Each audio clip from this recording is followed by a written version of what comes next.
I think we are live. I'm going to wait for a second just to make sure that everything is in order, because I know YouTube loves to mess up with live stream notifications. But let's see.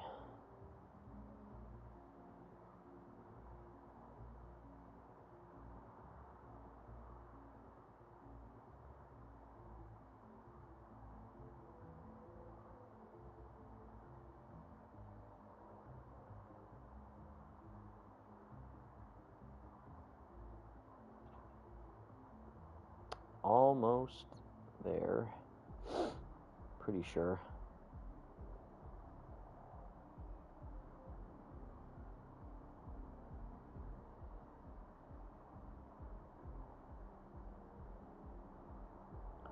Cool beans. All right. Yes, we are live. Welcome, everybody. Good morning. Good Tuesday morning. How are you doing? Hopefully you're doing well. And I hope that you're also enjoying the new update that's finally here. If you did not see, I did a 101 video last week talking about this, saying that yes, Insomniac is in fact adding a brand new free update into Marvel Spider-Man 2. If you have no idea what that update entails, I again did a full 101 video fully breaking down everything that is going to be featured in this update. But to give you the TLDR, too long didn't read version,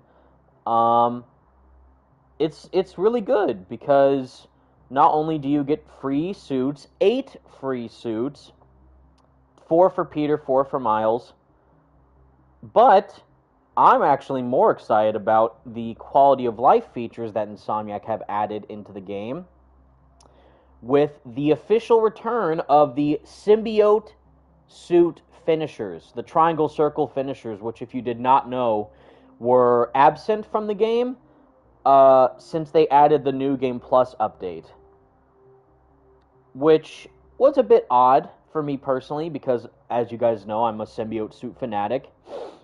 And yeah, I guess in the last update they had a glitch where the symbiote finishers were not able to be used in combat, but the Iron Spider arm finishers were still able to be used, which is strange. But what's important now is that they are back, which we will dive into within this playthrough, as well as, again, 4 new suits for Miles, 4 new suits for Peter. 2 of them for each are the highly dreaded, and I know not fan-demanded, Kid Super Collab suits, which again are fan-made designs by online influencers / celebrities, where they pitched Insomniac their own individual designs, and Insomniac then crafted the designs for them within the game, and apparently Kid Super got to work alongside of Insomniac to work on the design himself. So he did collaborate with the team. It wasn't just, hey, go make my bad-looking suit. It was actually, hey, what would you want an ideal Spider-Man suit to be like? Which, again, I know all the Spider-Man suit crazy fans out there, which I understand, are not happy, and instead they wanted, like classic comic suits, like Spider-Man Unlimited, which I would love to see with the web cape. Some other suits from the first game. Like, I'm actually shocked they did not include the spider armor.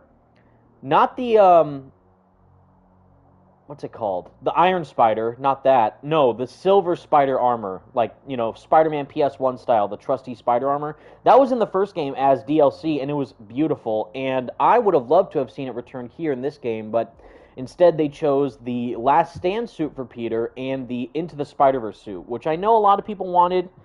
Again, for me, if you guys know me, I'm not too hectic about demanding suits. I just take what we get, but because I mainly wear the default suits. But I know that a lot of people want to wear the classic Peter Spider-Verse suit with the Miles Spider-Verse suit in unison. So it's good to have that combo now. And I'm glad that there are fans out there who are finally happy with what they have been given, because Trust me. Do not be on Twitter if you're a fan of Spider-Man suits, because people will just bombard you with some of the worst and oddest takes you've ever seen. But one take that I have seen is that, people are happy that Miles got his Spider-Verse suits from Into the Spider-Verse and Across the Spider-Verse. And Peter has the Spider-Man Noir Spider-Verse suit, but he didn't have the classic suit, the classic Spider-Verse suit. But now he does, and the pairing can now finally be matched with both suits. So I'll show you guys now finally. So again, welcome back everybody to the stream. Leave a like, subscribe, share, all that fun stuff. I would appreciate it. It's very early in the morning for me. I'm not a morning person, but I will be for you guys. So to make it up to me, please consider liking, subscribing, sharing, possibly donating, all that fun stuff. Whatever you feel like, it would mean a lot to me. But here we go. So now, yes, as you remember, the Fly suit was a charity-donated suit where you could buy it with your own real-life money to support Gamerhead's charity. Now, I believe, I don't know for sure if it is, but I'm pretty sure that this suit now is free alongside of the Miles suits. And then the Hellfire Gala suit was free. So this was the last suit update that we saw with both Peter and Miles, where they got their Hellfire Gala attire. So now we get these 4 brand new suits. So this is the fluoro suit for Peter, which if you did not see my 101 video, this is my personal favorite of the fan-made suits from the Kids Super Collab. I think this suit looks actually sick. It's like Motorcycle Spider-Man, and yes, we get the color variants. This looks kind of cool. It's like if you're playing Gran Turismo with frickin' a Spider-Man skin. This actually looks sick. I do not mind this one at all. I think that red and blue color palette looks really clean. And of course, the black and white one for Black Suit Spider-Man. These two are the best. Because they said in the PlayStation blog last week that each of these suits are going to have their own individual colorways. This colorway, the red and blue and the black and white, these are the best. These look absolutely great. And then, of course, you get some random one in here with blue and red. In a way, oh my god, in a way, this actually reminds me, oh Jesus, this actually reminds me of the Ezekiel Sims suit from Madam Web, if you guys know what I'm talking about, the evil Spider-Man. I know in that movie he was black and red, but I don't know, something about the color palette in this kind of reminds me of like the texturing on that suit. So, because I was speculating that they were going to do like a free Madam Web update, because I think we were all speculating back then, because Madam Web released on Valentine's Day in February, and we thought maybe they could release New Game Plus there with the new suits from Madam Web. But we didn't. Instead, we got it in March, and here we are. But yeah, this is the fluoro suit. Easily, this is the best of the 4 new fan-made designs. I think this one was made by, what's his name? Lando Norris? Or Vinny Jr. or something. So I think this one looks the best. So now that's the main one. This one, I don't know how to feel about it. The Motor Chic suit. This is the one by Rina Sawayama, the kind of pop idol influencer. It's like if a biker attire met Peter. It's almost, because Spider-Punk, wait, no, Spider-Punk is in this game, right? Yes, so it's odd, because Spider-Punk is in this game right here with his own color variants. And I get it, Spider-Punk is a punk rocker, but then the Motor Chic suit is supposed to be a motorbike Spider-Man. Spider-Man if he was a Harley-Davidson rider, I guess. We'll swing around in these to get a better look at them. And, here, let's go back to the fluoro suit really quick and see the up close. Yeah, no, this suit looks really good. I really like the helmet design. I'm sure also the ray tracing reflections go into the lenses as well. I really like this one. I like the logo, too. I like how big it is.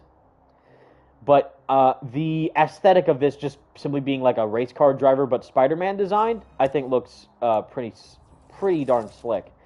So yeah, that's the fluoro suit. Motor Chic suit. I'm not a fan of the mask.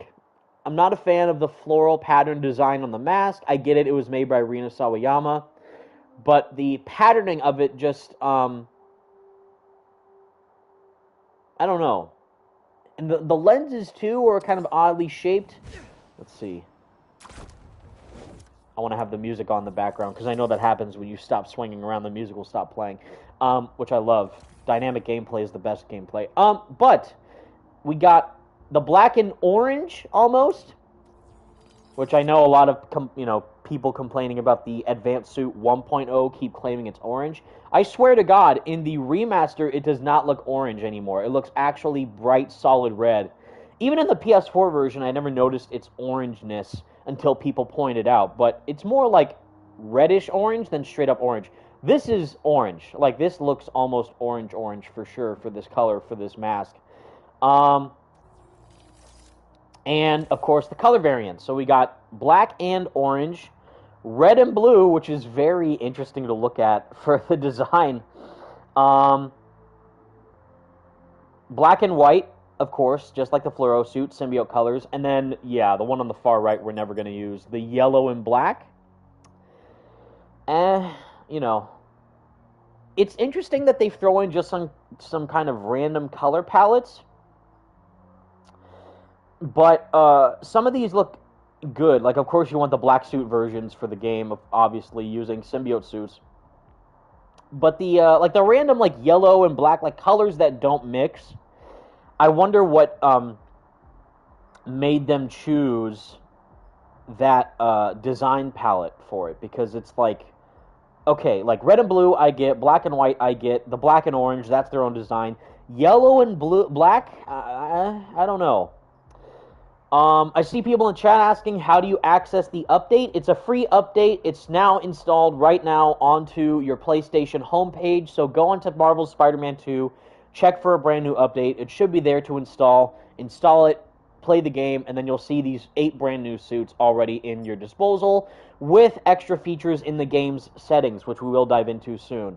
And again, 200 people watching. Again, thank you so much for tuning in. Leave a like, subscribe, share. Comment also down below which suit is your personal favorite. We're going to look at all of them, but my personal favorite of the influencer suits is the fluoro suit right here. This one looks really, really good. The Motor Chic suit, not so much. I'm not really vibing with the biker look. I get that's the point, but I don't know. I got to play with it in the open world to really determine whether or not I'm a fan, but right now it's not really doing it for me. This one, though, is very interesting. The Last Stand suit. Now, again, the reason why I say this is interesting is because out of all the costumes that Insomniac chose to bring back from the first game and add it into this one, they chose this. I guess maybe because Last Stand, it's his last stand fighting against Venom, for example, kind of the deeper meaning behind that. I get. It's cool. Also with Kraven's Last Hunt, the Last Stand suit, kind of an interesting parallel with that. But I really think adding either the Kane Scarlet Spider suit, the black and red Scarlet Spider suit, or the Silver Spider Mark II armor, my trusty spider armor, that one, I think that one would have been more fitting, I feel to utilize the ray trace reflections and the overall graphic design of the open world with New York and the lighting and the ray tracing of the reflections of all the environments around you. I feel the Silver Mark II Spider Armor would have been better, but I like this suit. It was never my go-to favorite in the first game, but I do enjoy it. But again, now we got red and black, red and blue, which I actually think was pretty cool, with white logos, too. That's a nice touch. Black and white, of course, black suit style. This almost looks like Spider-Man Noir, classic Spider-Man Noir, because I know the classic... And it has the white hand patches. That's a cool touch, because I know the classic Spider-Man Noir suit is not in this game. They instead opted out for the Spider-Verse Spider-Man Noir suit. So, I get why, because they want to use the new Spider-Verse suit, which is cool, and the fedora and everything is hilarious to see, and the big trench coat. But I actually liked the original Spider-Man Noir outfit. Although, in my opinion, the Spider-Man Noir outfit from Spider-Man Shattered Dimensions is still the best Spider-Man Noir suit we've ever seen. That outfit that Beanox made is top tier, S tier, really. But having like a compromise, so if you don't like the new Noir suit with the fedora and the trench coat, you want something similar to it, this will be pretty close. And of course, with the black suit add onto it is even better. And then of course, the best for last, the Arachno Man color palette. So I know like, ew, yellow and green, yuck, but really this is a homage to Arachno Man from, you know, the Ultimate Comics and that stylized coloring of it with the yellow and green. I like it. I'll never wear it, but I like that they added it for fun. But yeah, I think I really enjoy. Now, again, people are so keen to whine and moan about not getting their ideal suit in the game. The fact that Insomniac took the time to release all these suits for free should be praised, because you know that if this was to be released for Suicide Squad or Avengers even, or, you know, even if Gotham Knights got any DLC, which I don't think it ever did, but any of those other companies would easily nickel and dime you to say, oh, you want the, you want the Into the Spider-Verse suit for Peter? Well, you're going to have to pay it for a suit pack with 3 other suits you don't want, and give us all your money. No. Instead, it's all for free. Even if it's a suit you do not like, it is still for free. Again, Insomniac being Chads, as always.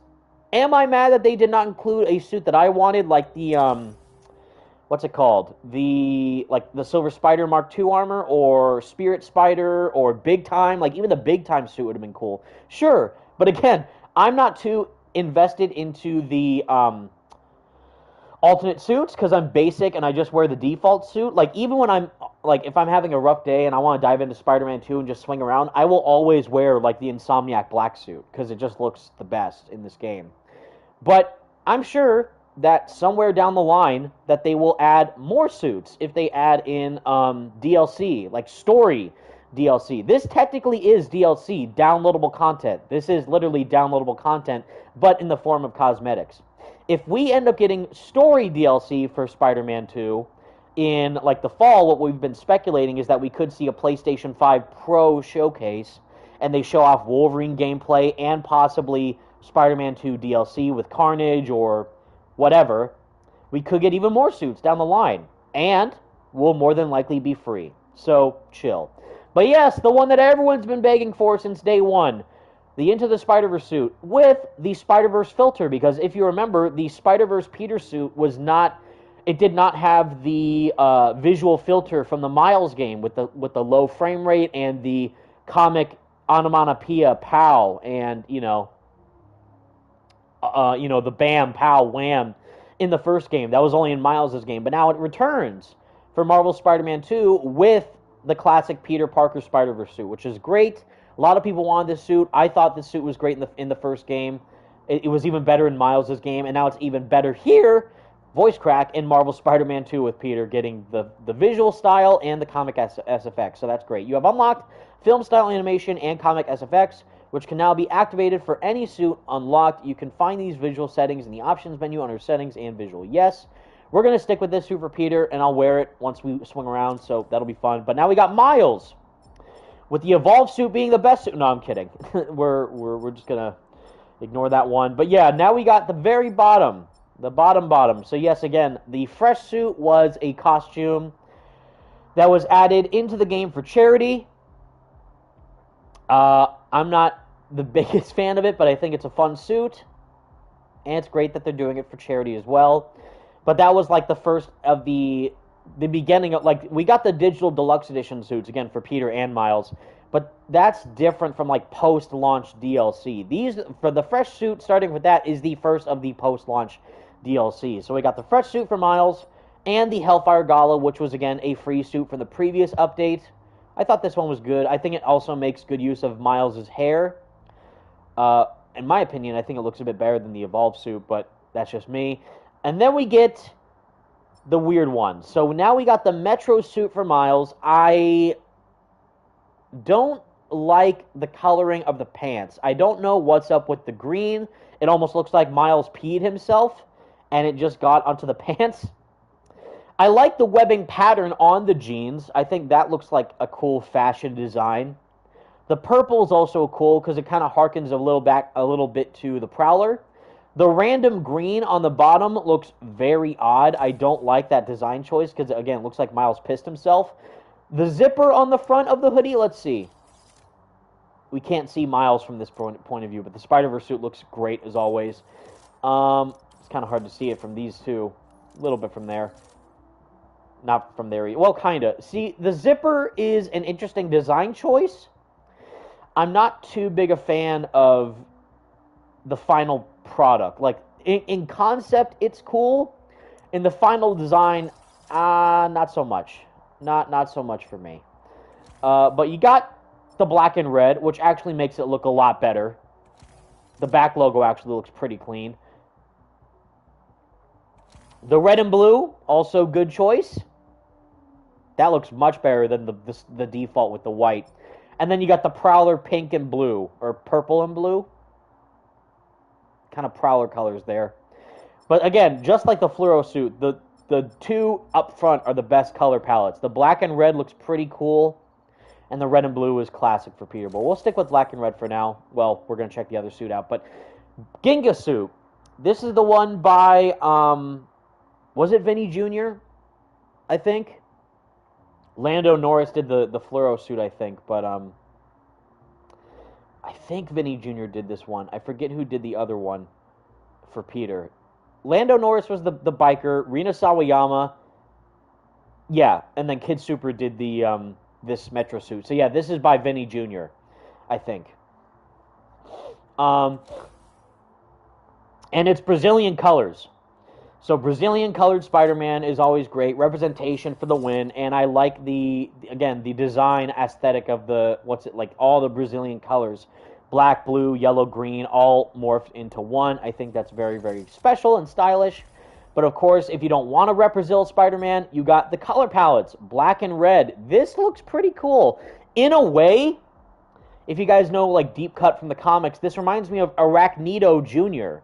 a little bit, the Mexican wrestler Spider-Man. So, for those of you who wanted an Arachnito Jr. Spider-Man costume to be in the game, even though this isn't technically it, it's close enough. And you got black and red, red and blue, and white and gold. The white and gold actually, that doesn't look too bad. That actually looks kind of clean. But the black and red for Miles looks slick. Red and blue, of course, for Peter. That also looks very, very cool. And the white and gold is clean. Brazilian suit, interesting choice. Again, not one of my favorites for the default design. But the color palettes add more flavor to them. So I like that they add the option of variety, because that engages the player more into wanting to try these suits. So really, it's not just 8 suits. It's like 8 times 4. I'm going dumb. Is that 32? 16, 24. Yeah. Yeah, that's 32. So really, 32 brand new suits for Marvel Spider-Man 2 in this free update. Well, actually no, because then the animated suit doesn't have any color variants. So 3 for Miles, 3 for Peter, times 4. 12? That can't be right. 1, 2, 3, 4, 5, 6 times 4. 24. So 24 actual color variant suits plus the animated suits. So 26. 26 suits in total is pretty crazy for a free update, mind you. So again, Metro suit, not the biggest fan of the default suit. The color variants add some detail to it. Ginga suit looks pretty good for Brazilian colors. The color variants add more style to it. But for Peter, the Last Stand suit, again, was kind of an odd choice, because I feel like they could have added like the spider armor or Big Time or another costume in its place. But I get why. I see the appeal. For Miles, this one is very confusing to me. The Uptown Pride suit, which in its way is already a color variant of this suit, the classic Miles suit, which is already in the game. But instead, you got the red and black, purple and black, and then blue and white, which that should be the Uptown Pride suit right here. Like, red and black is cool. Purple and black is cool because that represents kind of like Prowler colors. Blue and white just does not need to be here. So that should have been a replacement for the Uptown Pride suit. I don't know why they did like 2 of this pretty much. So now we got the Uptown Pride suit as its own suit with its own color variants. So we got black and gold, black and white, which is like symbiote look colors, which is interesting. Red and black, which is a bit too vibrant. If anything, it should have been red and like black and red instead of red and black, like, you know, the classic Miles colors, but you know, you got there. And then pink and blue. So yeah, just kind of random colors. So this is where it's like, again, this, in my opinion, was not the most needed suit for Miles. I can't remember the suits in his own game, but the majority of them are already in this game. Like the Bodega Cat suit is there. The End suit is here, which is one of my favorites. 2099. Advanced Tech. Shadow Spider. Well, that's from this game. 2020. Bodega Cat, Prowler, or Purple Rain. Homemade. So yeah, a lot of Miles' original suits from his own game are already here for Marvel Spider-Man 2. The Strike suit, I remember that. Programmable Matter. Great Responsibility. So it's like it's odd because a lot of them are already here. Yeah, Crimson Cowl was in the first game too. But now we get a return of another one. But I'm wondering if there was another suit in Miles' game that they could have maybe swapped out instead of that. But I guess it's cool to get the Uptown Pride suit here. I am not going to be the biggest wearer of it, but I like it nonetheless. The black and white's kind of a cool look. And then we get, of course, animated suit, which is hilarious because they already added both of the Spider-Verse suits for Miles. So it's like, well, how do you one-up that for Miles already, since he already has his Into the Spider-Verse suit and his Across the Spider-Verse suit? Well, let's give him another animated suit with the classic animated suit from his own game, which is great. I think that's really great to have all options available. Just like with Peter now, he had the Into the Spider-Verse suit in the first game. He didn't have his own animated suit like Miles does with like a cartoon style, but he had the movie animated suit, and of course with the addition now of the Spider-Man Noir suit. So you get the best of both worlds. You get the Noir suit and the Into the Spider-Verse suit. But for Miles, I know a lot of people want the back-to-back, of course. Spider-Verse team up, of course. Let's do the first one instead. Hot take. I like the logo of the Across the Spider-Verse suit more, but I like the design of the Into the Spider-Verse suit better. I like the silver webbing. I like the logo with the spray paint aesthetic. It looks cleaner, in my opinion.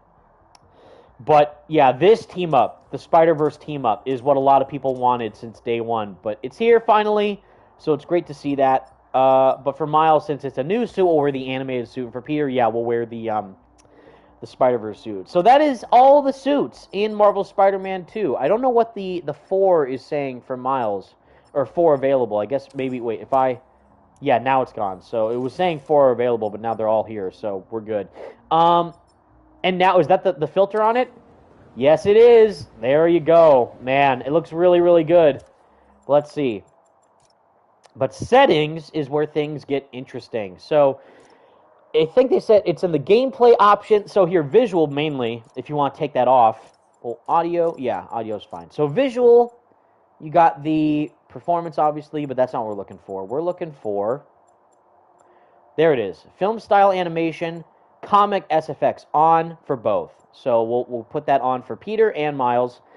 And yeah, the film style, just like before, it's not a suit tech or suit mod ability.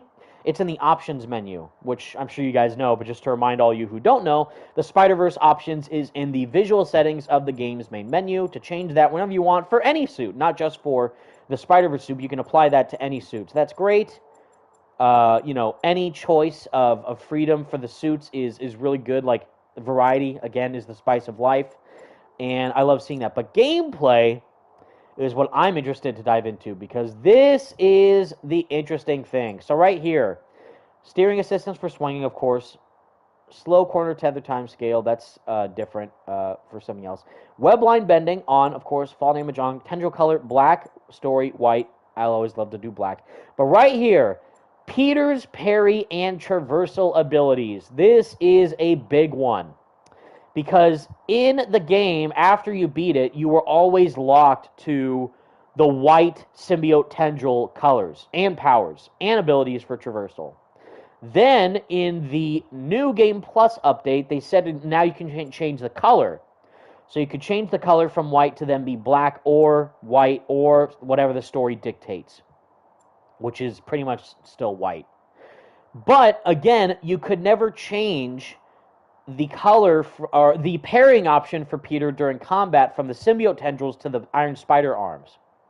Well, true believers and spectacular Spidey fans, today is your lucky day because now you can. And right here, you can change it from default to your suit, whichever suit you're wearing, to spider arms or the symbiote, which is great. Again, variety is the spice of life. Options are everything. I loved that you now not only are able to do full symbiote powers whenever you want, but of course, for whatever reason, if you wore certain suits in the game, you weren't able to use the symbiote boosting abilities during traversal, mainly with the Raimi suit. The Bully Maguire attire was always locked for some reason to the Iron Spider arms, when that is clearly a symbiote suit. So now we have the option to use the symbiote abilities with that suit and other costumes whenever you so desire. It's a great option. Kudos to Insomniac for bringing it into the game. I love that they were able to include it into the options menu, and I'm very happy with how it turned out. So we're going to try that out within this update here, do a couple missions and some crimes, and try out everything that this update has to offer. But again, 300 people watching. Thank you all so much. Please leave a like, share, subscribe, all that fun stuff. I would genuinely appreciate it. There's 300 people, so if we could at least get 300 likes, it literally takes 1 second. Scroll down, leave a like. I would appreciate it. You guys are the best. But without further ado, that is everything that the update includes, but it also included the return of the symbiote combat finishers, the triangle circle finishers for Bully Lowenthal, which we're going to finally test out here. But we're going to start off with the Spider-Verse suits just to get a feel for the game and the visual style of everything. Oh, yeah. Yeah, this is it. This suit looks clean. With the visual style, too, for the first time, seeing it like this looks really, really good. It's going to be weird using the symbiote, but let's go for it. Oh, that was weird. Okay. That was weird, but I get it. So, you heard the Iron Spider dash move, but I used the symbiote tendrils. So it is still locked into the sound effect for whatever costume is tied into that suit. But at least the visual aesthetic of it looks different. That's okay, but maybe they can change the sound effect a little bit later. Here we go. Symbiote finisher? Oh, these are symbiote enemies, so we're not going to be able to do it. That was fast. Alright. That wasn't really the best use of that, but we'll keep going. But let's see. So listen to the dash. Huh. So it used the Iron Spider tentacle arm move for the dash, but it used the symbiote visual style. So that's interesting. But again, maybe if you want to be fully immersed, maybe they will change that again for another like sound update or something to be more accurate to whatever that is. So let's try and see if I can find another crime. But yeah, I never get tired of this game, you guys. Again, people like... I can't understand that people say, ugh, it's such a slog to get through this game. I genuinely do not understand how you could say that when there's so much going on for both Peter and Miles. And especially, again, the build-up is with the symbiote and the entire story. Granted, some of the pacing of, like, maybe, like, the narrative beats with MJ or Miles could have been adjusted. But I'll never get bored of just swinging around fighting crime. It feels so immersively fun and incredibly engaging. Let's see. Now, hold on. I want to see if they changed... Hold on. I think it's because I have the option is black, right? Yeah, so I want to do story and see what happens because I'm in the Spider-Verse suit now. I wonder if I activate Symbiote Surge, if that will change the visual style or the aesthetic. Because I wonder if it'll still stay into the Spider-Verse suit or if Peter will transform into the symbiote suit. So we'll see. Let's try it. So story's white, and we still got the visual filter, which is cool. And then there's the sound effects. Yep, looking good. All right. This looks so weird to use this suit with the visual filter. I've never done this before, but it looks great. All right. Bonk. There we go. Whoop! Pow! Gone. Also gone. Ow. I love the sound effects, too. Bink. Alright. Whoop. Come here. Woo! Whoa, Peter, chill out. Alright, symbiote finishers are back, but I can't do it on symbiote enemies. Can I do it on Kraven's goons, please? There we go, baby! Thank you, God. Yes, indeed. They are back. Excellent. Leave a like for the symbiote finishers, because they're finally back. Awesome. Now, I think it's because, again, the reason why he didn't use the Iron Spider tentacles is, yeah, see right there, Peter's parry and traversal abilities. I'm sure that also relates to combat as well. So if I used Spider Arms, I'm sure he would then do the Spider Arms finishers instead of the symbiote. But now we got the white tendrils with the symbiote abilities and the finishers, which is pretty great. So it's awesome to get that, the comeback. Ouch. Let's see, try it again. There's an aerial finisher, too. Let's see. Ooh. Break his neck. Ouch. Ooh. Double ouch. Woo. Goodbye. It's so funny to use this suit with the visual style.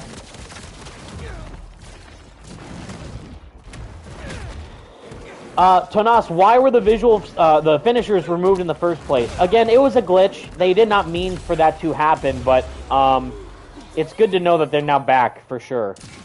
Oops. It was a glitch when they added in the New Game Plus update, and they got rid of it by accident. But now they're back, finally, with all the suits.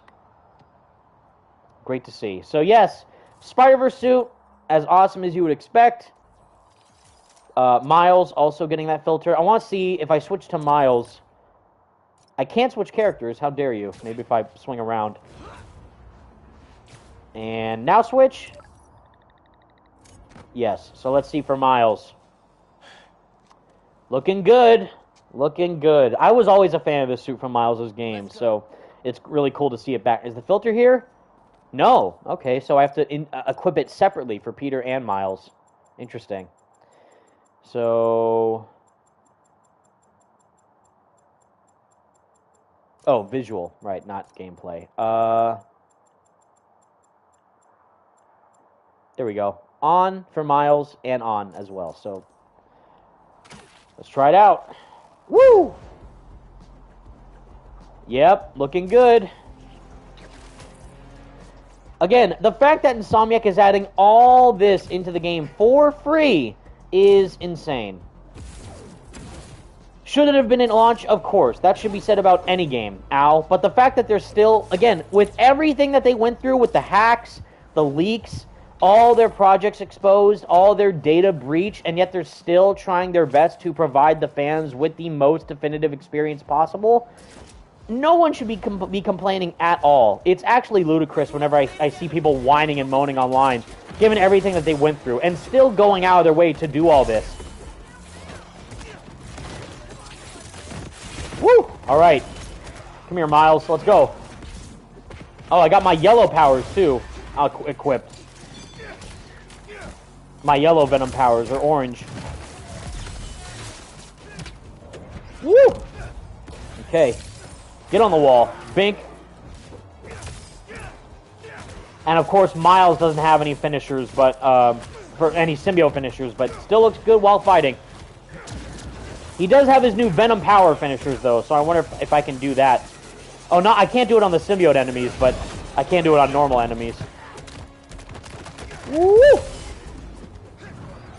There we go. Nice. Don't worry, they're gone for good. Yes, they are. Boom.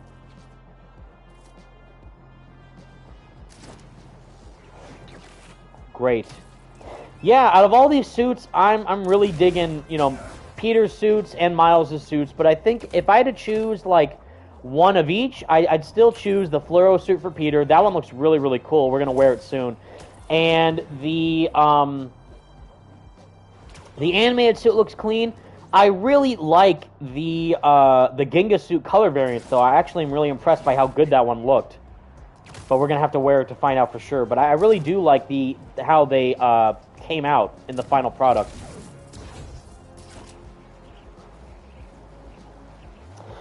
So now that these suits are out, because a lot of people are wondering, like, when are we going to get any DLC for Spider-Man 2? Is it going to be revealed during Summer Game Fest? Because PlayStation was confirmed to be at Summer Game Fest, and they were not. Instead, we got, like, Lego Horizon Adventures, and Until Dawn remake, I think, or no, the final game was the Phantom Blade Zero, I think. So that was also a PlayStation game, but of course no Spider-Man 2 story DLC. But again, I think that if we are to get any DLC, it could be shown at a PS5 Pro showcase. And it was also confirmed by Jeff Keighley, I think, that anyone who left a trailer during Summer Game Fest had to spend like $250,000 in advertising revenue just to show off like a trailer, which is insane. And given everything Insomniac went through, there was no need for them to do that. So it's cool that they just released it on their own, free time on Twitter, like the next week or so, to show off, yeah, here's all the new features coming to Marvel Spider-Man 2 with 8 new suits and quality of life features, which is great. But now, it brings the question, like, well, what does that mean for, story DLC for Spider-Man 2? Oh my god, that cult member just went flying. Well, I'm hoping that, again, if we are to see any story DLC, it's June right now. I think September is a likely possibility for us to see any type of big narrative expansion if we are to get that.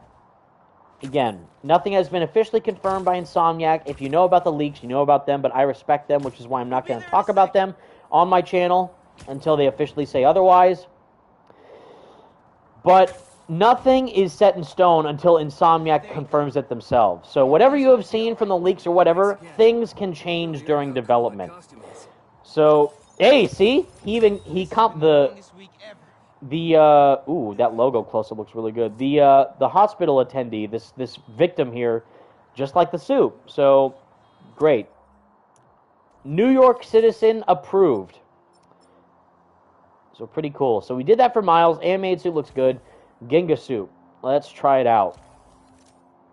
Yeah, I think this looks sick for Miles. The black and red. Well, first let's try the default look, and then we'll go to the color variant. For Peter, we're going to try the Bully Maguire attire, of course, to showcase the added symbiote variant for the traversal options, which is sick.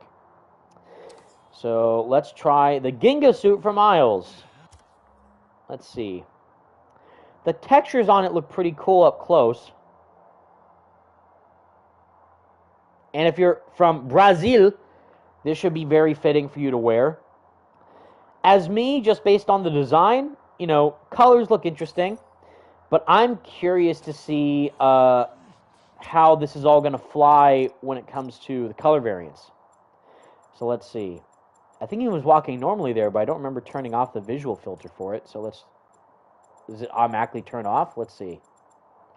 Yeah, off and on. So we're going to turn those both off for these regular suits. But the animated suits look great. I think they look really, really good. And again, as they were in the first game and Miles' game, Insomniac did a really great job with designing them for this.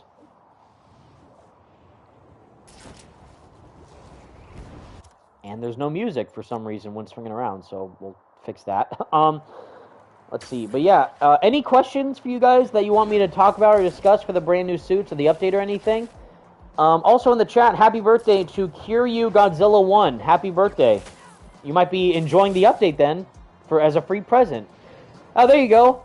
Jobo Memo is from Brazil. Shout out to Jobo Memo. Jalbo, I'm sorry if I'm mispronouncing your name, but you're from Brazil. Awesome. Thank you so much for tuning in, but that's great. So see, I wonder then, Memo, what are your thoughts on the suit since you are from Brazil? Do you like that they added this suit in the game, or would you have preferred that they added a comic book suit from the classic comics?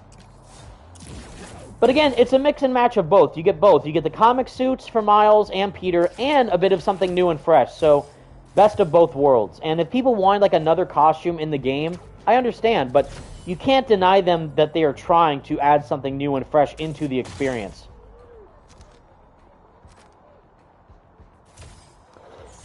From Venom, Evan, is there any way to disable Surge Suit Lock? I don't know, because for some suits it isn't a lock. I thought like they added in the update where you can use like I use like the Bully Maguire attire while enabling Rage mode, and it still stayed in the Bully Maguire attire. So I guess it depends on like the option you choose. It has to be either like, you know, full on. Oh, and there's Wraith. Full on like symbiote, or choose it for the story. Because I think if you choose the story setting, then it will go into the Surge suit, either the anti-venom suit or the symbiote suit.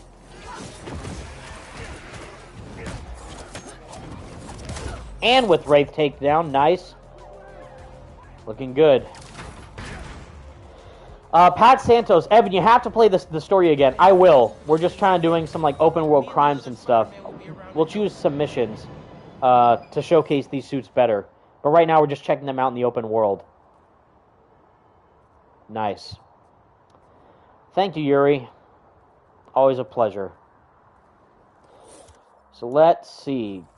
Gingasu looks really good. I'm going to swap out the abilities for Miles. I was using the default powers for... I think when I was doing my New Game Plus playthrough, I was using Miles's standard powers to see if I could even stand a chance against Venom. But now we'll go to the all-blue, because the all-blue power is just too OP. Boom. There we go. Woo! Yeah, this suit looks... It's growing on me. It's actually pretty growing on me. But let's try out the black and red. I think the black and red is going to look pretty sick in this costume. Same with the Metro suit. Yeah, see, now you can't even tell it's like the Ginga suit. This just looks like a cool new Miles design. This one looks pretty cool. I really like how it turned out, to be honest. Woo! Stylish.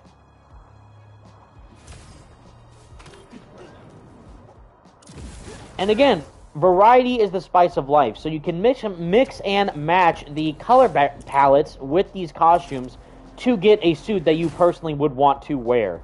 So I really enjoy that, again, the option of choosing which one you want or do not want. Yeah, Ghost really says true Evolve suit. Yeah, this is the real Evolve suit that we wanted. Although it's hilarious that I say that because I personally bought recently the Evolve suit Funko Pop that released for Marvel Spider-Man 2. So I'm part of the problem, but I had to do it for the culture.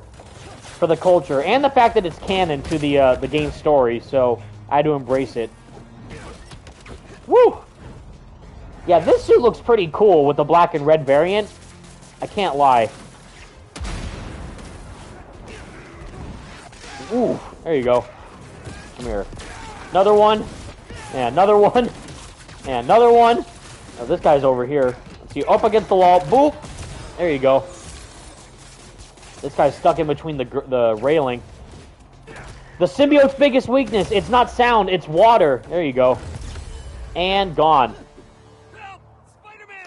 This is the Ginga suit for Miles Morales, interestingly enough, who asked. This is the black and red color variant of the Ginga suit. So it looks very, very cool compared to the Brazilian colors. And someone said, Dynamic 2000 plays. Who's my favorite Spider-Man? You guys know me. Do I even have to answer that? You guys know me. It's Yuri. It's this version of Spider-Man from these games. More so than the movies, more so than Tobey, more so than the Spectacular Spider-Man, more so than the 90s show, more so than, you know, Tanas even, because I love Tanas. You guys know how much I love Tanas. Yuri Lowenthal's Spider-Man is my guy. He's the GOAT. That logo also looks pretty cool for Miles. It's interesting that it's the same on the front and the back, though. I would have liked it if it was different on the back versus the front, but... Alright. Yes, someone asked, Tyrell Yates, anything other than new suits? Yes, well, we, again, watch back in the live stream, we went over, but the quality of life features with the symbiote finishers returning for Peter, and the swappability between the parrying and the traversal options for Black Suit Spider-Man and the Spider Arms is great.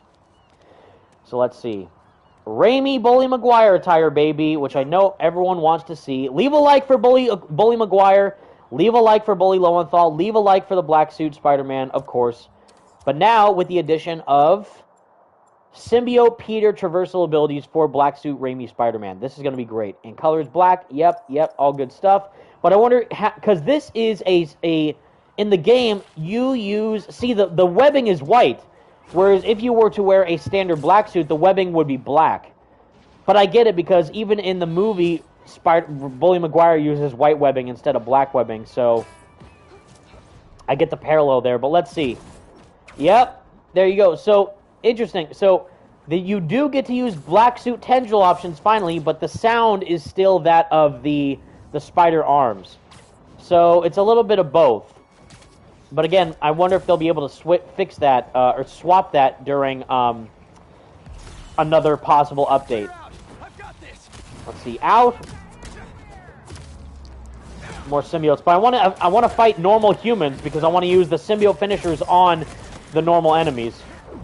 Woo! All right.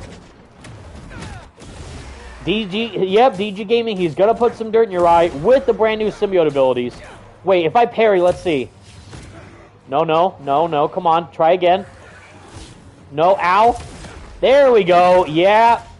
Well, that was already the case for the game, but, you know, seeing it on that suit again looks pretty great. And the symbiote tentacles, too, looking clean. Woohoo! Nice. Yes, great observation, Mohammed Edris Raid. Evan, do you think they update the scene where Peter gets the symbiote? Because it's kind of messy, having to change during gameplay. Yeah, exactly. I know what you mean. He's talking about, for those who don't know, in the base game, it was fine where you wore the symbiote suit throughout the main mission, and then when you took off the suit, it would just go back to the standard Advanced Suit 2.0. But now with New Game Plus, it's odd because it doesn't really flow as well when you're using a suit to then, transition to the symbiote suit, and then you have to swap between it mid-gameplay. But even then, it doesn't look right because it breaks the flow of the gameplay and all that. But I know exactly what we're talking about. We'll try that mission to see what it looks like, but I'm pretty sure it might still be the same. But we'll test it out. Let's see. Woo! See, now there's all these symbiotes in the city, but I want to fight Craven Hunters. I don't want to fight the symbiotes.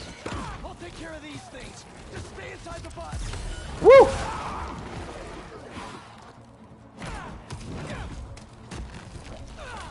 Let's see. Oh, Ghosty, sorry, I know you've been posting in the chat. If you want to start a party, I think you have, but I'll access it after this this crime.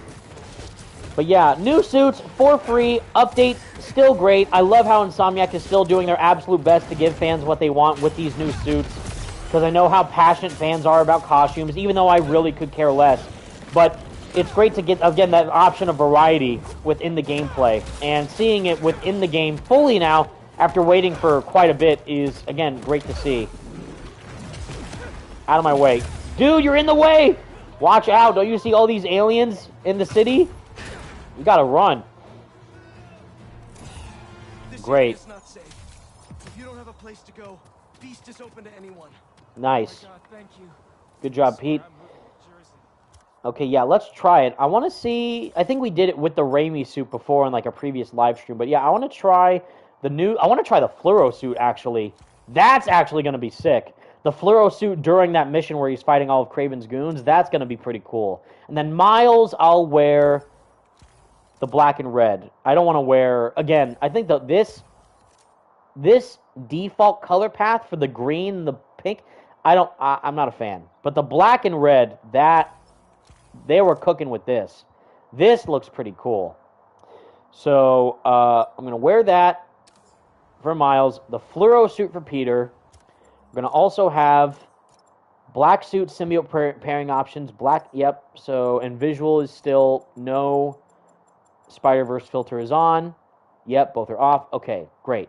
So, yeah, Mohammed, we're going to check that out during this mission right now and see if they fixed that. But I don't think they did, but we'll try it out. But let's see. Ghosty sent an invite. Thank you, Ghosty. Sorry I didn't invite earlier, join earlier. I was just too busy with this.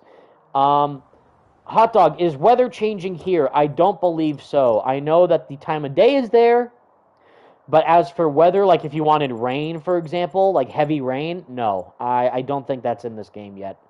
Maybe they will, but right now, no. Let's see. But now we're gonna, and Ghosty is in the party. What's up, Ghosty? We're gonna do, yeah, that mission where Muhammad was talking about fighting Kraven with Peter.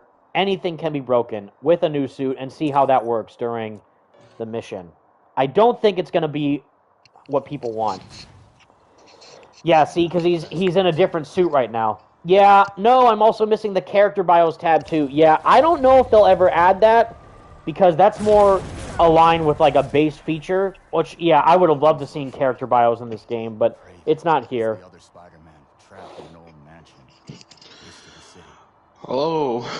That's different than like a patch, like an update like this. That's like a core gameplay feature they would have to include. Maybe they could. I would hope they are able to add it, but I don't think they will. But yeah, that was kind of shocking, because I would love to have seen a character bio model for like Venom, character bio model viewer for Venom and Black Suit Spider-Man and all that. It reminds me of you. So how's this it suit going? in the black and white variant looks pretty cool. I can't lie. The fluoro suit, this looks kind of clean. I'm doing good, Ghosty. Thank you for asking. Good to see you. Just been super busy, sadly, outside of YouTube, which is why I haven't done a video in a week. But, also because, sadly, there's not a lot of news to talk about. And I was, funny enough, planning on making a video about the new info that dropped about the Wonder Woman game, which got leaked, but I already got copyright striked once from Warner Brothers when I was talking about Suicide Squad back in 2023, so I don't want to give them the validation to give them an opportunity to strike my channel, even though everything that they revealed was already officially revealed. So they're just scumbags that love to torture YouTubers. And even one of my good online buddies, Podcast Now, he did a video the other day about the Wonder Woman news, and he got copyright striked, even though literally everything that he talked about was already revealed. It wasn't like, you know, whatever. So see right there, the black suit tendrils again in the fluoro suit. We're using them, but it's supposed to be the Iron Spider legs, because it's a default suit, so yeah, it doesn't flow well with the sound effect, but again, at least the visual option is there, so better something than nothing. Well, let's try it out. Come here, you scumbag. Kill. Come on, Tony. I will always love this mission so much. Nah, yeah, like, and the fact that we have two amazing moments that we have after this moment. Yep. In this suit's gonna be interesting.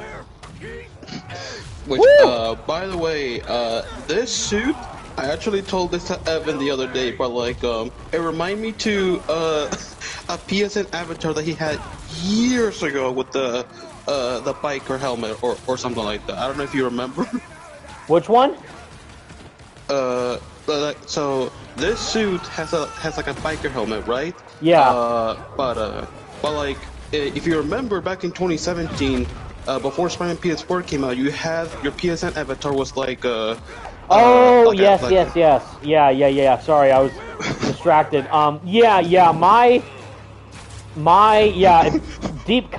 Deep Evan Falarka cut. My original PlayStation username avatar, because they didn't have the Spider-Man PS4 avatar set available back then. I tried to like, well, what's the most Spider-Man looking thing I could use? And yeah, it was like some default racer avatar. I don't know what it was from, but yeah, I was like, well, it's a mask, it's a racer, it's red and blue, it's close enough to a Spider-Man thing, so I used that until they launched, until the amazing Spidey Bugle made my, my profile picture, and I was able to use that into the YouTube channel you see now. Yeah, but like, hilarious how like now we actually have a Spider-Man costume that has a biker helmet, which is hilarious. Yeah, full circle moment. They knew, Insomniac knew, they're like, you know what? We'll do it just for Evan, see what he thinks. I'm kidding, but yeah. I dig the suit. I think this suit looks actually really good, especially with the black and white color. I think that looks really, really clean. Yeah, Again, it's like Gran Turismo meets Spider-Man. Like, that's a pretty interesting combo. Yeah. DJ Gimmon in the chat says, you can see the old avatar in events for like a really actual replay of the Amazing Spider-Man 2. You can't? Oh, that's right. That's actually crazy because I remember we accessed it from my PS4. Yeah. Which, if you also remember, that's technically the first game that Evan played on his PS4 and really actual replay. That is true. But yeah, so what is your opinion on the new update that they released? Really good.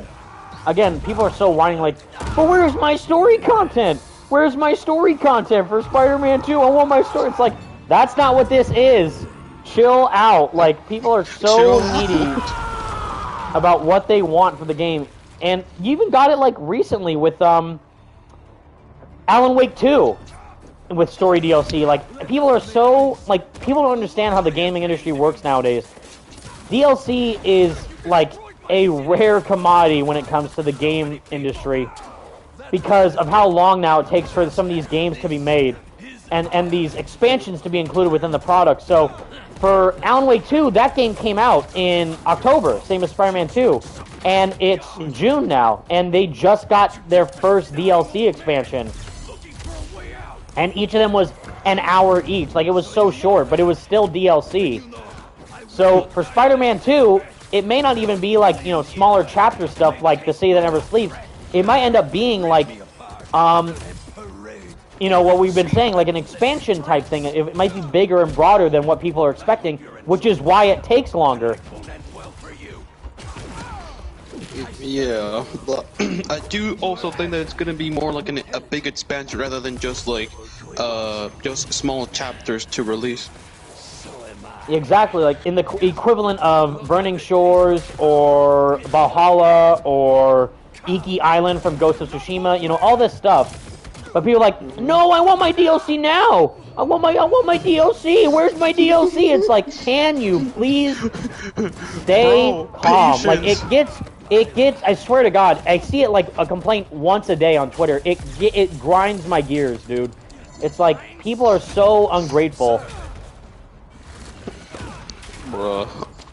Would you rather they... Okay, wait. I gotta pause, because people are driving me nuts. So the people who are claiming that Insomniac rushed Spider-Man 2, Sony rushed Spider-Man 2, they rushed all this stuff. So now, in that logic, you want them to rush the DLC if they are making DLC? What do you want? What do you want? Shut your mouth. Like, I swear, it gets on my last nerve. I honestly, like, do people want the DLC now, if there is DLC, or do you want them to take their time to make the DLC? What do you want? What do you want? It's like, bro, like, pick your option. Oh, Craven, no! Okay, I thought he was gonna kill me. Whew. I gotta bust it out now. I know I could have saved it, but I don't want to take any chances. Oh, but yeah, by that logic, they're like, no, I can't believe that they, you know, whatever. Like, it's wild. No, yeah, and it's like, actually, I wanted to, so, have you actually played the Alan Wake 2 DLC yet? I did. It was really, really good. There was, 3 chapters. There was the chapter for, Rose, which is like the waitress in the Oh Dear Diner, and that was, I think, my favorite one. And then there was the one from Control where they got Jesse Faden from Control as a playable character, which was sick. And then they got, oddly enough, the actor, not the character that he plays, but the actor, Sean Ashmore, as a playable DLC character in the game. Oh, yeah. And it was crazy because it's such a meta thing that they did with that story. Oh, God. Oh, Kraven broke my back. But I loved it, and it was really cool to see all these crazy stories, just, you know, random chapters for Alan trying to get out of the dark place and his struggle, like, write a good ending for himself. But he's like, what I love about Alan Wake is that it's almost like he's a bad writer. Like, it's almost like they're making fun of him and his writing abilities. But I really like how what they did with his narrative in the DLCs. Yeah, and besides that, we're also getting finally physical copies of Alan Wake 2. Yes, which I'm very excited for. I gotta wait though until they hopefully do a. Well, they are gonna do it, but I don't know when they're gonna do it. Is a physical release for Hi-Fi Rush, which I need a physical edition of that like right now. Yeah. Get the edition to pay respects to the Yep. amazing Rip Tango Gameworks. Yes. So many years. Bruh, I still can't believe that they are gone. It hurts. It still hurts. Oh my god, like freaking Microsoft. Jesus Christ, I still do not understand the decision of shutting them down just like that, even though they had. Well, you know what's odd is that, so I saw like the Summer Game Fest news with like the Xbox showcase. I'm like, aren't people gonna be like beyond pissed with Phil Spencer and Matt Booty about what they did with Tango Gameworks on stage? But it's hilarious because they didn't do it on stage because they know they would have gotten flamed. So instead they did like a digital, like, you know, Nintendo Direct type presentation that was just shown off at the Summer Game Fest theater. So it wasn't a live thing like what Jeff Keighley did on stage. It was like a pre-recorded thing because they know they would have got their asses handed to them by the public. It's like, you guys are dead. Like, if you show your face in public, you are goners. So when they instead did not do that, and yeah, they opted out for the coward's way out. No, but what's odd is that people are like, man, the Xbox showcase was such a massive W. I'm like, are you dumb? Because first off, the majority of those titles are also coming to the PlayStation. So not really. Yes. So yeah, what Mohammed was saying earlier. So right here. So now we were just in the fluoro suit, but now we got placed into the symbiote suit.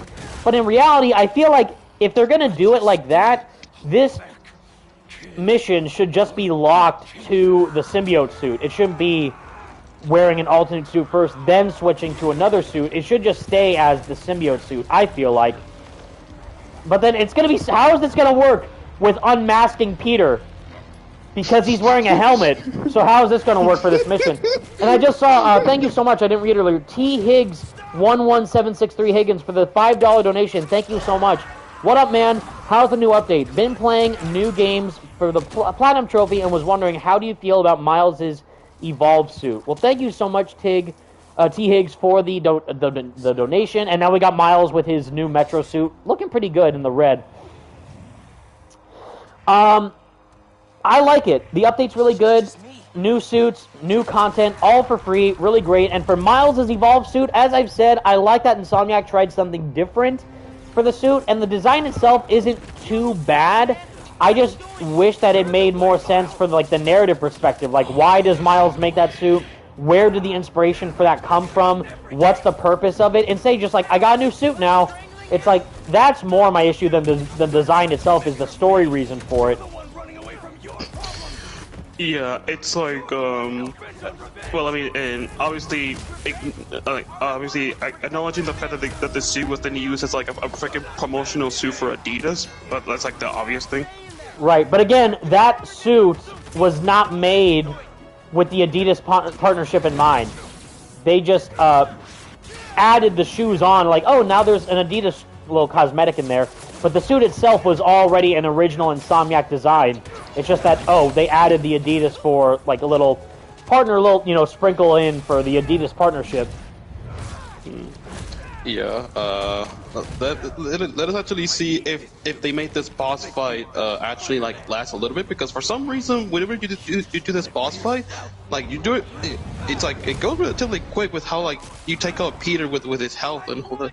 I don't know if it's just because I'm locked in all the time when I play this fight, or I think we're playing on ultimate difficulty. I'm pretty sure, but yeah, his health goes down way too fast. Let me see gameplay. Ultimate. We're playing on ultimate difficulty, and Kraven was harder to fight, but Peter should be harder to fight than Kraven, I would feel like, with the symbiote and everything, but I don't know.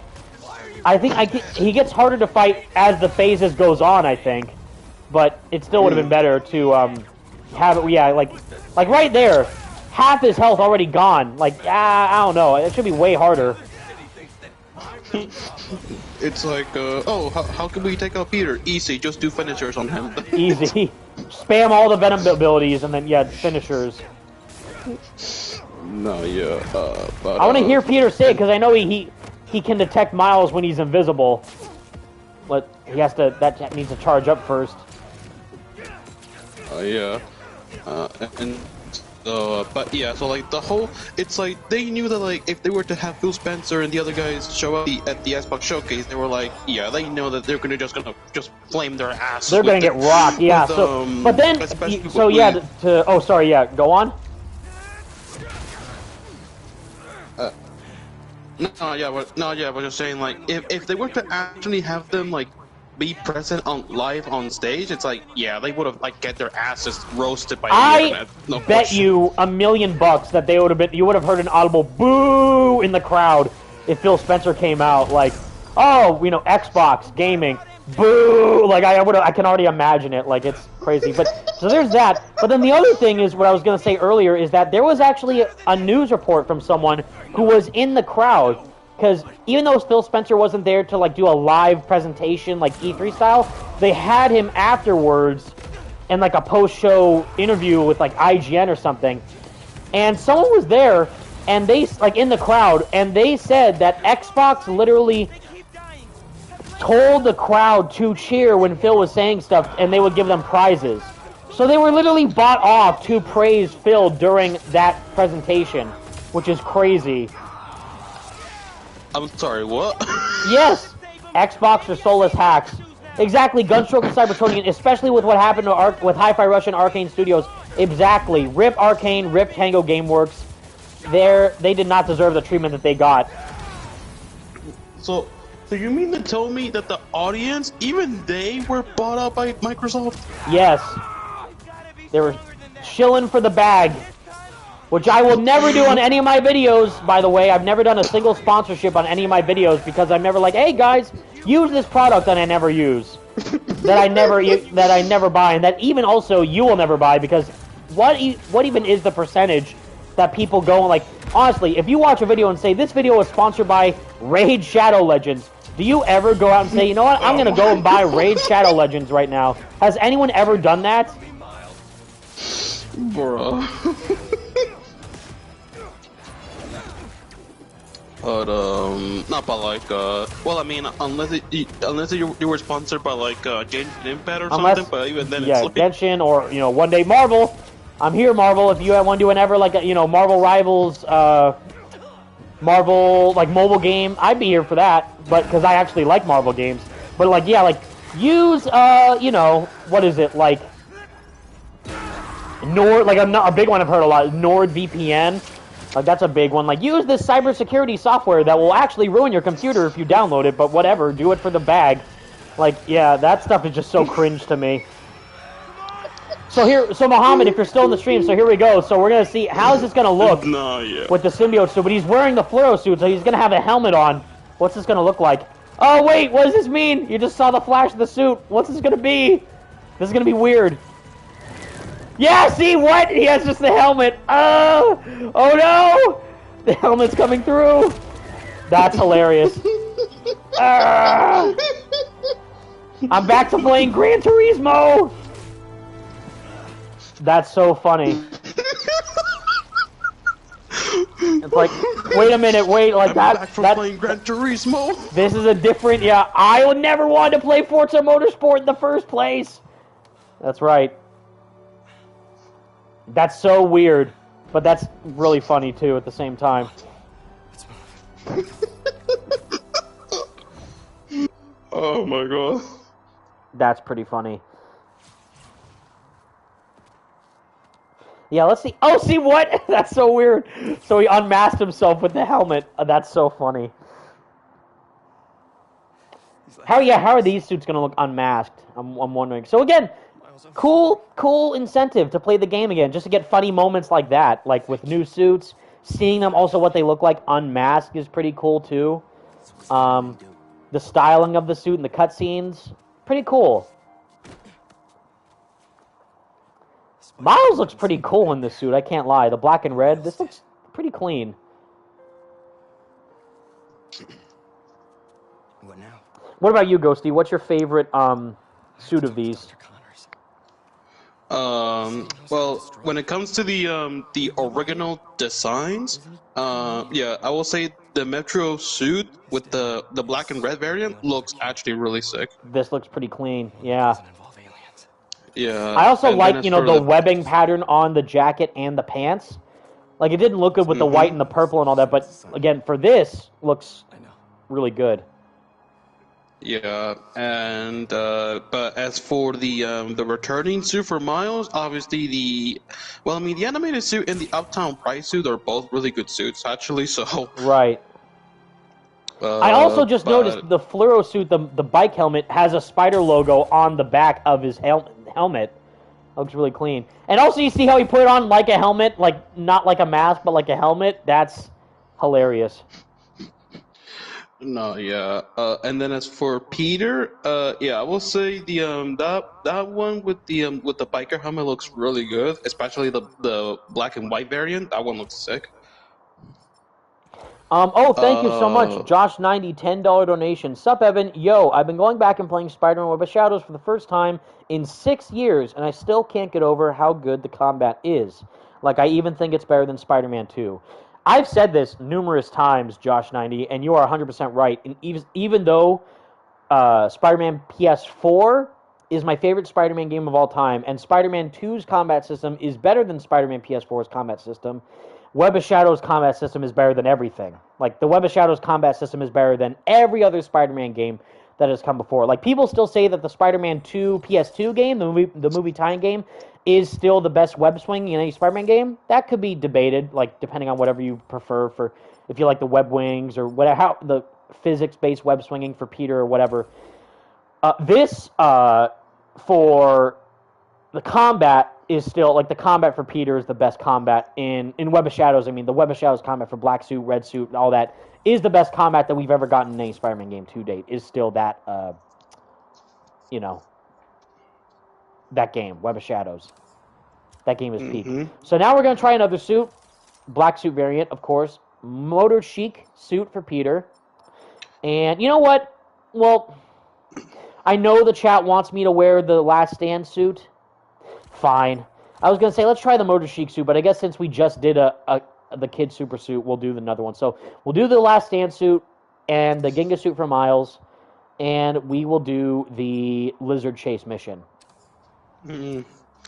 Which I will say, for Peter's suits, for the returning suits, I mean, I'm glad that they brought the Into the Spider-Verse Peter B. Parker suit. I mean, that's one that everyone was, like, asking to be brought back. Yes.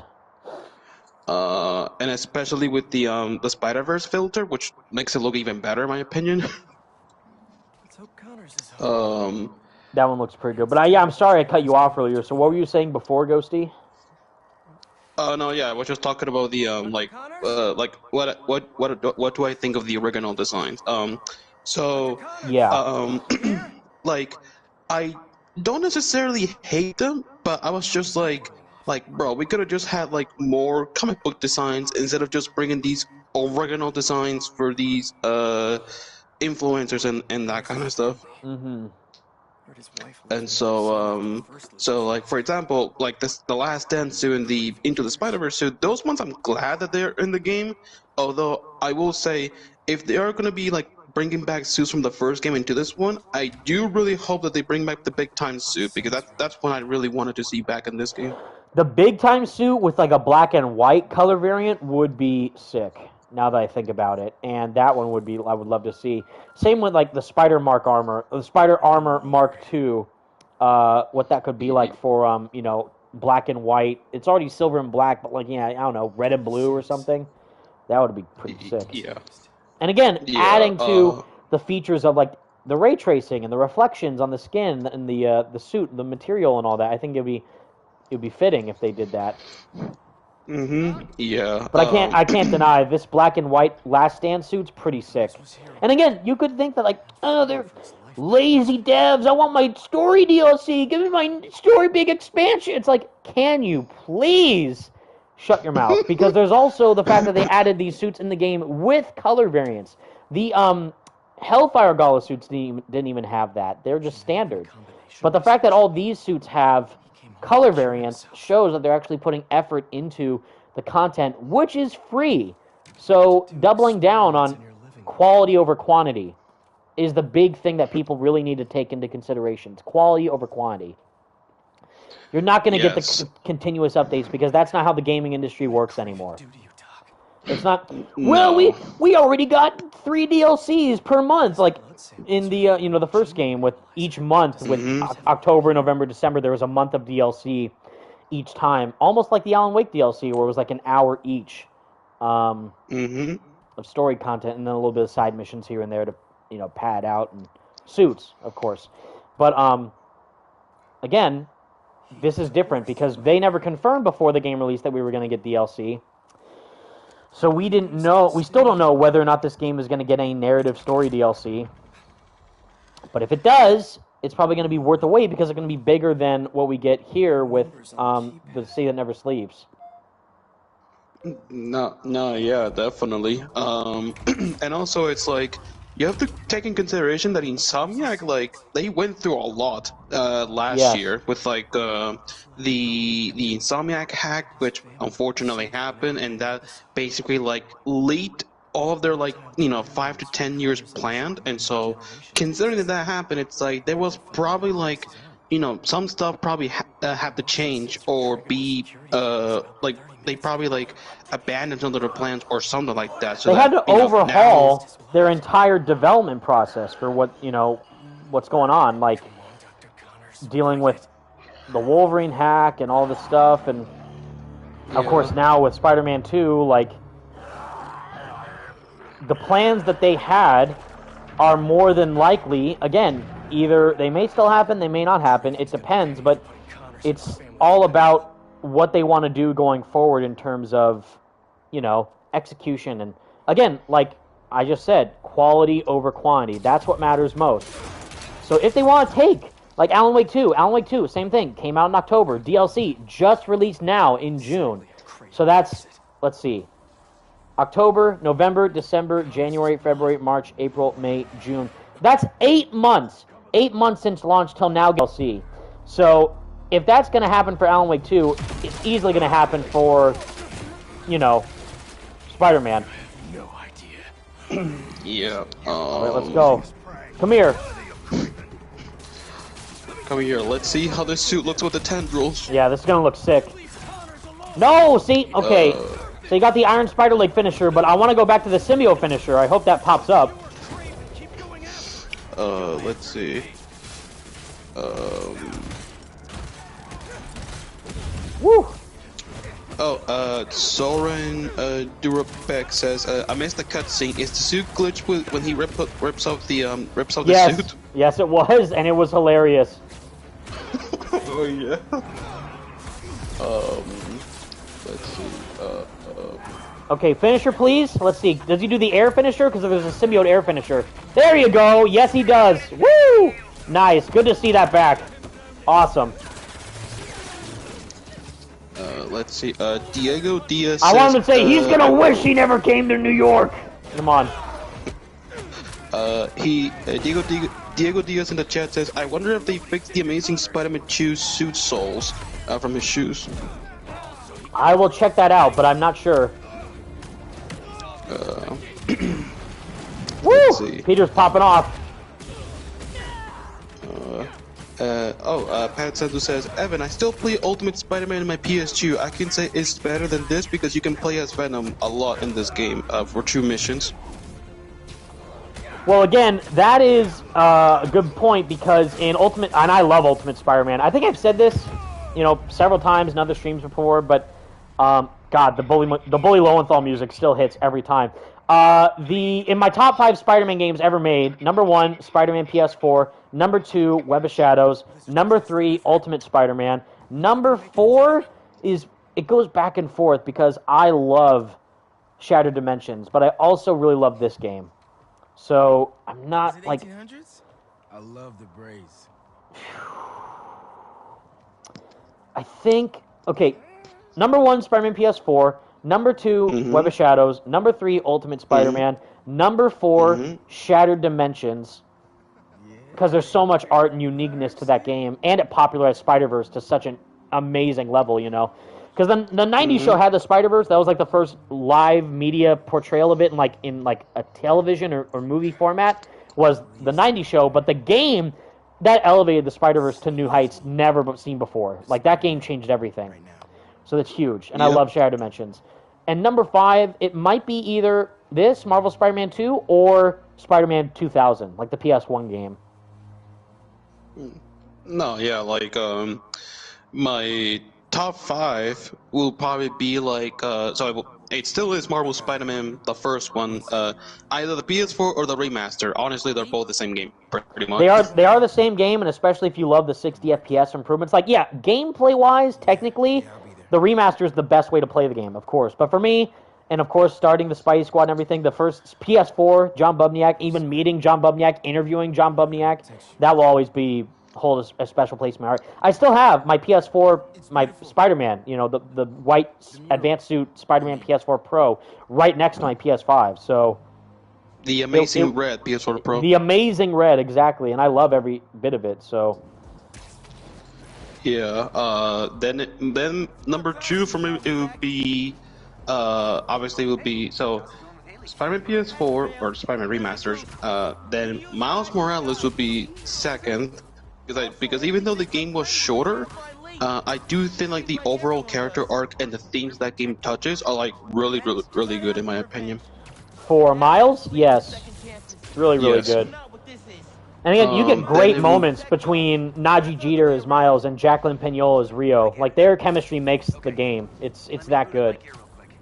Yeah, and it's because I love the Spider-Verse movies. Don't get me wrong, I love that version of Miles, but the Insomniac version of Miles, I also think that it's like still really done really well in my opinion, especially in its own game. Really good. And yeah, then it would be number 3. It might be a bit controversial, but I actually think the first Amazing movie tie-in game is actually not bad. All the movie tie-in games are gas. Like, they're excellent. Like, even the PS2 Spider-Man 3 game has its good parts, because you even can do what Spider-Man 2 here can't do, is seamlessly swap in between the red suit and the black suit with Tobey, which is crazy. Even the Spider-Man 3 PS3 version couldn't do that. So, there's great things to be taken apart in each Spider-Man game. Someone asked, what do I think of the Amazing Spider-Man game, the first one? I did a radioactive review on it, but it's really good. The combat's actually really good in that game. Story is actually really good too. Swinging, not so much. But I like what they were able to do with that game. Yeah, it's like in the fact that it's like the game takes place after the movie is actually like a very rare thing cool. to see. Yeah, it's like one big epilogue, which is cool because it's like that adds more weight to the narrative going on within the narrative of the movie, the universe, of building it out more, which is interesting because in the game, the main villain is Alistair Smythe and the Lizard, but you see Alistair Smythe appear in Amazing Spider-Man 2, played by B.J. Novak. Oh. Oh my Ryan God. from The Office, for those who don't know, but yeah. Yeah, it's like, I mean, I was kind of expecting them for like be like, yeah, there's no way how they're gonna acknowledge the first Amazing Spider-Man movie tie-in game. There's no way. No. If they were smart, they would have, but they wanted to do their own thing, understandably so. But it might be too crazy with like the cross species and the giant robots and all that stuff. But good game is good. Yeah, and then it would be like then number 4, it will probably be Spider-Man 2, Marvel Spider-Man 2, because it's like I like the gameplay and I do really like most and there are some great moments in this game honestly, but I do think in terms of narrative it is a bit of a downgrade in comparison to the first game, in my opinion, of course. Yeah, and then number 5 obviously would be Shattered Dimensions. That I still think that it's like Beanock's best game is Shattered Dimensions. Shattered Dimensions is their best game. It's so good, that game. Yeah, Gabriel B says, "Hey Evan, I bet Edge of Time is not on that list." It is most certainly not, and the fact that you know that shows that you are an OG of the channel, so thank you for pointing that out. Yes, no, Edge of Time will never be on my top 5 game list. No, And if that you is like the gonna be game, like. you're wrong. No, I'm kidding. No, if you like the game, it's fine. I just personally do not like what they did with, mainly with the gameplay being a huge step back, but also that's not Beanox's fault because Activision rushed them. That's an instance where the publisher rushed the developer is Edge of Time, because Shattered Dimensions came out in 2010, Edge of Time came out in 2011, so literally like less than a year, and all they did was like reuse assets from Shattered Dimensions to incorporate into Edge of Time, and yeah, but the story is, Gabriel B, I hate how they use Doc Ock, exactly. It's like, what was I was thinking about this the other day, it's like, what's that saying where it's like, you can't show, like, I forget what the saying is, but like, you can't show a chicken in the first half of your story and then not show a chicken again in the second half? Like, is it like the Schrodinger's cat dilemma? Like, what I mean is, Doc Ock is in the game, but only as a side character. And literally, the only reason why Atrocity exists is because Doc Ock decided to come to work that day. It's like, you don't even fight him, you have no interactions with him as Peter. He's literally there just for plot reasons, which is beyond stupid. So, and it's a worse version of Monster Ock from the PS1 game. So it's like it's really I can't excuse Edge of Time for being such a weirdly written story. No, yeah, and the crazy thing is that game was written by Peter David, who wrote the 2099 comics back in the 90s. Right, yeah, that is true, and I get and I respect it, but I don't know, some of the dialogue between Peter and Miguel is kind of insufferable. It's like, again, the whole thing with MJ, it's like, if there's one person you can't save, then you don't get what it means to be Spider-Man. I forget how it goes, but like, standing by and letting someone suffer and because of you is, I totally forget how it goes, but yeah, if you don't get that, you don't get the first thing about being Spider-Man. It's like, yeah, Peter, that applies to literally anywhere else when you're not dealing with time travel, my guy. The fact that if you literally stop this paradox from happening, then all this would cease to exist, meaning that MJ would never even be in the building in the first place. So, it's just like, Miguel's looking at the bigger picture. Miguel's right. Hashtag Miguel was right. Because literally, if you just focused on defeating Atrocity, there would be no need to waste time trying to save MJ and everything. And the same thing, Peter being stupid, like, I want to go to the 66th floor. It's like, well, if I avoid it, but then you end up going there anyway for no reason. It's just like, I gotta stop Eddie from hurting people. There's no people in the goddamn building, Peter! What are you talking about? Like, it's just you and robots and guards trying to kill you. What is he, stupid? And what is he, stupid? And again, the fact that the building, in the end credits, it shows that the building in present day of Alchemax is as tall as Mount Everest is insane. That's not a joke, literally. They do a size comparison of Alchemax to the building of, or to the landmark of Mount Everest. It's like, it's actually a bit bigger than that. It's like, are you effing serious? Like, what? It's just so... Because that explains how Miguel is able to free fall within the present day building. Like, it makes perfect sense why Miguel is able to free fall in the future building of Alchemax, because it's the future, and Nueva York is just structurally so crazy with its architecture. But in the present day, he also is trapped in the present day, and he free falls in that building. It's like, what, the present day building is also the freaking size of Mount Everest? And he's still able to fall for that long? Are you kidding me? Like, I don't know. Like, it's just weird stuff. Someone said, I saw it earlier, sorry. Me neither. Someone mentioned about the gun. I missed it. If you show a guy hanging up a gun, he has to use that gun later in the story. Yes, that's what I was talking about earlier. Yeah, and also it's like, it's unfortunate because that game has like both Christopher Daniel Barnes and Josh and Keaton freaking Josh Keaton, like, my god, yeah, like, they do great performances, like, no flack on them, like, their performances are great. I just wish the material was better. No, yeah, but yeah, it's the same thing, like, if you don't show a gun at the beginning of the movie and you have to show it again at the end, so like Doc Ock, because the whole marketing material for Edge of Time was Val Kilmer, oddly enough, was the main villain of that game with Walker Sloan. He's this big future bad guy.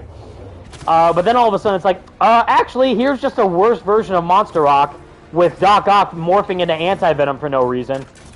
It's like, well, wait, why wasn't there a Doc Ock boss fight in Edge of Time then if you're going to make him such a big part of the game? Like, yeah, I don't know. That's a bit strange to me. No, yeah, I don't know. I just like, and also like every level in that game, every level just looks the same. In my opinion, it all takes place in the same freaking building. In the one building. Here's the robotics lab. Here's the time lab. Here's the bio garden labs. Like, they all look the same. What do you mean? They all look the exact same. I don't know what you're talking about. Josh90, Evan, what pointers do you think that Insomnia can take from Web of Shadows when it comes to combat variety? Because it's kind of weird that we don't have wall combat for PS5. Yeah, like, we brought this up in previous live streams. It's like, well, you can't have wall combat unless you have enemies that fight on walls. And then they literally include symbiotes in this game, so it's like, well, wait a minute. Hold on, then. Maybe, I don't know, like, I thought that, like, maybe we should get wall combat if there's symbiotes here. Yeah, I find that strange. And I actually did a video with this with my buddy Stealth Gamer, Franco Greco, before Marvel Spider-Man 2 came out, talking about this. With, like, what Insomniac can learn from Web of Shadows. And we pretty much said, like, yeah, wall combat, but also, yeah, seamlessly switching between the suits would be cool. But again, I guess because in this instance, in this game, in the context of this story, Peter is so he's fully wearing the black suit throughout certain parts of the narrative, so it doesn't make sense for him to freely swap in and out between it, since he's supposed to be wearing the black suit during those missions. But I guess, like, yeah, afterwards when he gets the Anti-Venom symbiote, I guess that's also an instance where he's just stuck wearing that. So maybe we could get that, again, if Marvel Spider-Man 3 releases, and we get that where maybe we could get, you know, if the Anti-Venom suit is still in use somehow, then that's where we could get, like, the swapping in between the suits during combat. Mm-hmm. No, yeah. But yeah, it's like basically the best way to describe Edge of Time is like, it's like that one level in Shattered Dimensions where you fight off Doc Ock, where it all takes place in like inside of a place. For $20.99 with, yeah, Shattered Dimensions. Yeah, it's like that one level with Doc Ock for $20.99, but if you made an entire game out of it, that's basically what it feels like. But worse. But worse. And with worse combat, like, the combat is so downgraded in Edge of Time compared to Shattered Dimensions. Like, it's crazy how much better the combat feels in Shattered Dimensions versus Edge of Time.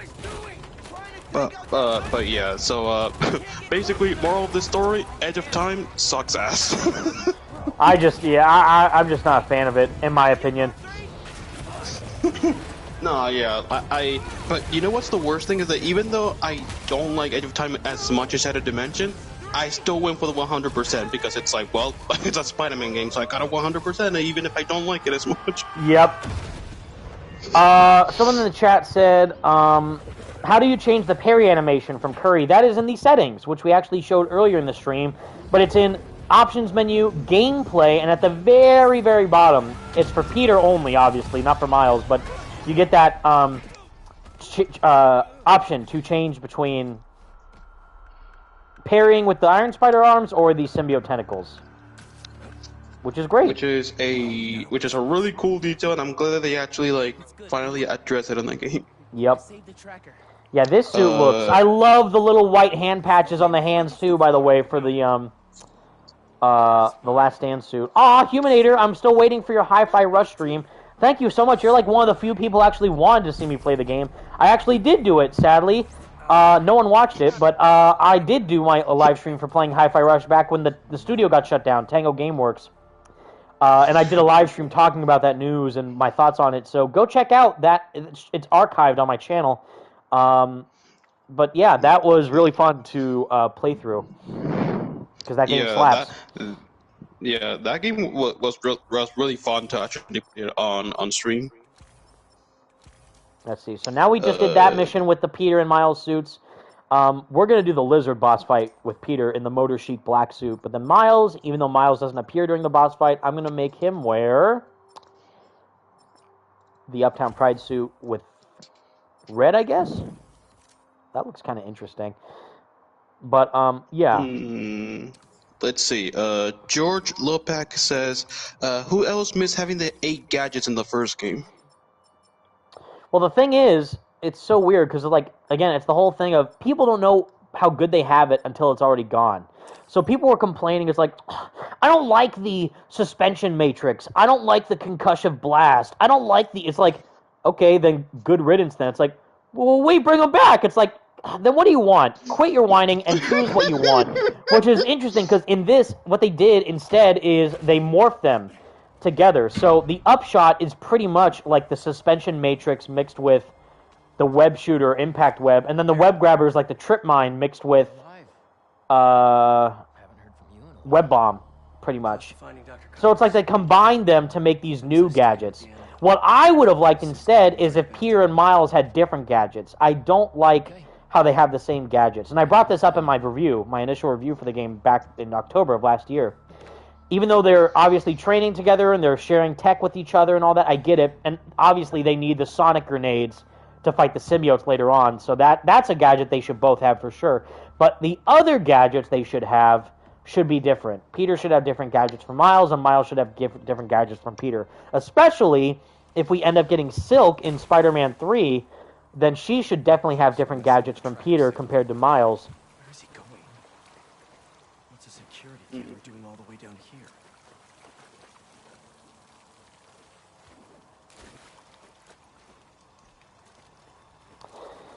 But yeah, it's just a matter of what people want, what they don't want. And again, it's like, even Brian Nitar said, like, he didn't want to give player, like, instant win buttons. So, in the first game, obviously, that was absolutely the case with the trip mine and the web bomb. Pretty much just spam those and everyone's gone. So this, it's like, well, you got the symbiote now, so it's like, it'd be too OP if you had that and the other gadgets. Yeah, you gotta balance the gameplay. That's what it is. Let's see. Smick in the chat says, I agree. Miles shouldn't have a bunch of Peter's merch gadgets. Yes. Same with Miles in his own game. He had different gadgets. He had the gravity well, he had Prowler tech, and he had the Peter clones, which was cool. And that differentiated Miles from Peter. But now it's like, yeah, Miles has his own Venom powers and Peter has the black suit, but their gadgets are the same, which is, I don't know. I feel like it should have been different to give variety. Again, variety is the spice of life, which is, again, why the game is structured the way it is, with the MJ missions, with Haley missions, with Miles' missions, where he's walking around and doing stuff outside of the suit. Because if you're just Spider-Man 24/7, then you don't get to connect more with the characters. Which is why it shows, like, even though Web of Shadows is awesome with the combat, what Spider-Man PS4, like what Insomniac Spider-Man games do in comparison, is tell a more grounded human story with the characters, and these great personal moments with Peter and Miles and MJ and Rio and Aunt May and all these characters in and out of their suits. Like, that's what I love the most, is the story. That's why I did an hour-and-a-half long Venom video breaking down the character of Venom, because he's not only is he my favorite Spider-Man villain of all time, but the story that they're telling is so deeply rooted in trauma and pain and loss, and I love to explore those themes that the story can provide. That's why Web of Shadows isn't really like, I mean, it's actually funny, because I did do a video about Web of Shadows going over the real canon ending and the deeper meaning of that, which is great, but it shows how, even though it's great to play as Spider-Man in that game non-stop, it shows how meaningful the personal parts of the Peter side of the story are compared to Spider-Man. Because in that game, we don't even get to see a glimpse of Peter in that game under the mask. It's Spider-Man all the time. But there are moments where Peter's talking to MJ or Luke Cage or someone else where it is a very personal Peter moment. So it's like, man, that shows how much more connected that people get to the character when they're not being a hero and they're just being themselves. He loves Spider-Man so much, guys. Just to let you know, he loves Spider-Man. Yeah, in case you didn't know, Spider-Man sucks, and I've actually been lying to you guys this whole time for the past 7 years. No, I'm kidding. I love this game and this character, obviously. So, I actually, that reminds me of something. So have you seen that they re-released Sly Cooper, the original Sly Cooper on PS5? Yes. What's interesting is that it's odd because they already remastered the PS2 games onto the PS3 where they were fully HD. And they looked really good. And I own that. I own that trilogy of games physically on my PS3, as well as Thieves in Time, which is criminally underrated in my opinion. I really like Thieves in Time. But yeah, the Sly Cooper PS5 port is just the PS2 game, which I wish it was the PS3 HD version, but what I get is that they're emulating the PS2 games onto the PS5. So that's exactly what the PS2 game would play like if you were to play it on the PS2. It's just more graphically enhanced for what it can do onto the PS5. It's not like a remaster or a remake. It's literally just a port. But yeah, I haven't bought it yet because I'm still waiting to like save up for the Hi-Fi Rush physical edition. But yeah, I really want to play through it again. It looks amazing. And just playing that masterpiece on the PS5 would be a dream come true for me. But again, it's great because it shows how much interest people have into the game to tell PlayStation and Sucker Punch, like, hey, guys, we want new Sly Cooper games. Please and thank you. Well, I mean, the rumor has it that, like, if there's, like, enough demand for people to, want a new Sly Cooper game, then Sony will actually reconsider it. I would hope so. Fingers crossed. You gotta, again, vote with your wallet. That's the biggest piece of advice I can say to anyone who's looking to play through a game or not sure about what the game is going to be or wait for a review. First off, watch my review if you're excited for a game or look at my tweets. But also, vote with your wallet. Do research. Check in, like, maybe this game is going to be that great or maybe I should save my money or whatever. Same thing like Midnight Suns. Like, I don't want to play this game. It looks bad. But if you actually took a second of research to look into the game and see how awesome it is, then yeah, you would see, like, it's a game worth your time. It may not be the genre of game that you're interested in, but it still is a game that is well made and well crafted. Yeah, like I can say that like Midnight Suns, it's a really good game. Midnight Suns slaps. I said it's funny because one of my online buddies, Jay Shockblast, he put out a post or something because now on the Epic Games Store, I think it's still currently going on, it's free. Midnight Suns is free on the Epic Games Store. Not on PlayStation, but on PC. So there's literally no excuse for you now to not play that game. No. So go play it if you haven't already. Yes, absolutely. And also, but like, I also saw that like you posted a tweet of saying like, oh, Sony will unlock the infinite money glitch if they were to release these banger games on their new PS3 emulator. Yes, they would. Our boy Stealth Gamer 026 is in the chat. What's up, Franco? Ghosty, if you could invite him to the party, that'd be great. Unless Franco, you're not available, but if you are free, that'd be awesome, buddy. Thank you for joining. And yeah, everyone also make sure to go check out Franco's recent video because he did a video about this update as well on his channel, Stealth Gamer 026. So definitely go and check it out. He delivers good content. Great content. Also, Lizard's getting mollywopped right now by Peter. Bro. I've just locked in so many times with this fight that I know it like the back of my hand. No, yeah, but like, so I wanted to ask you, Everett, so like, besides the obvious thing with like Phil Spencer and all that, what do you thought of the Xbox showcase? That was my thing.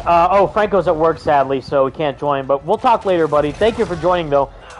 Yeah, again, it was really good, but again, the highlight of a good showcase is to have games that make me want to buy your console. If the majority of games that you're showing there are also multi-platform, available on either PlayStation or Nintendo Switch or whatever, I love this scene, by the way, with Peter yelling in pain, then there's no need for me to buy an Xbox. I'll just either play it on PC or just wait until they come to PlayStation. And for me, it's the latter because I don't really have a PC. I just have my laptop. But yeah, like, it was great in terms of exciting game reveals, but does that do anything for the Xbox brand? I don't know. The only thing that stuck out for Xbox was Fable and Gears of War E-Day, from what I recall. I'm sure there were others, but those were the main ones. No, yeah, and well, obviously like a new trailer for Indiana Jones. That's right. I don't know if that one's going to be multi-platform though or not, but Tony Todd boss fight in that game. We are here for it. We are here for Tony. That's all that matters. That is sick too, by the way, that they're doing that. No, yeah, absolutely. And also, I'm pretty sure that game will actually get a PS5 release, just not this year, I think. Right. It might be later, like a Hi-Fi Rush situation. Yeah. But like, yeah, it's like, yeah, and especially with what I will play that game though if it does come to this... PlayStation just for Tony Todd. No, yeah, like, I probably will as well. Yeah, but. Besides the games announcements being for games that are most likely going to be, you know, multi-platform and all that, and right. considering what Xbox did early this year, it's like, yeah, I just don't have. They any did not in buying exactly. Xbox. Yes, and they did not do enough to gain the faith and the trust of their fan base. Because yeah, oh great, Gears of War E-Day is coming out whatever next year or something. Oh, and by the way, they just got shut down. Like I can see them doing that like right after Gears of War released because it didn't sell enough copies or whatever. Crazy stuff like that. No, yeah, that's the unfortunate thing, and that's also what we've talked about in the Hi-Fi Rush stream, where it's like even if that game does well enough, we don't know for sure what that means for the developer. Right, and that could be not only just for Microsoft, but you know that happened also with like Insomniac, with people got laid off there too, even after Spider-Man 2 was the fastest-selling PlayStation exclusive of all time. So. That's just the entire industry at large, like more specifically the AAA industry.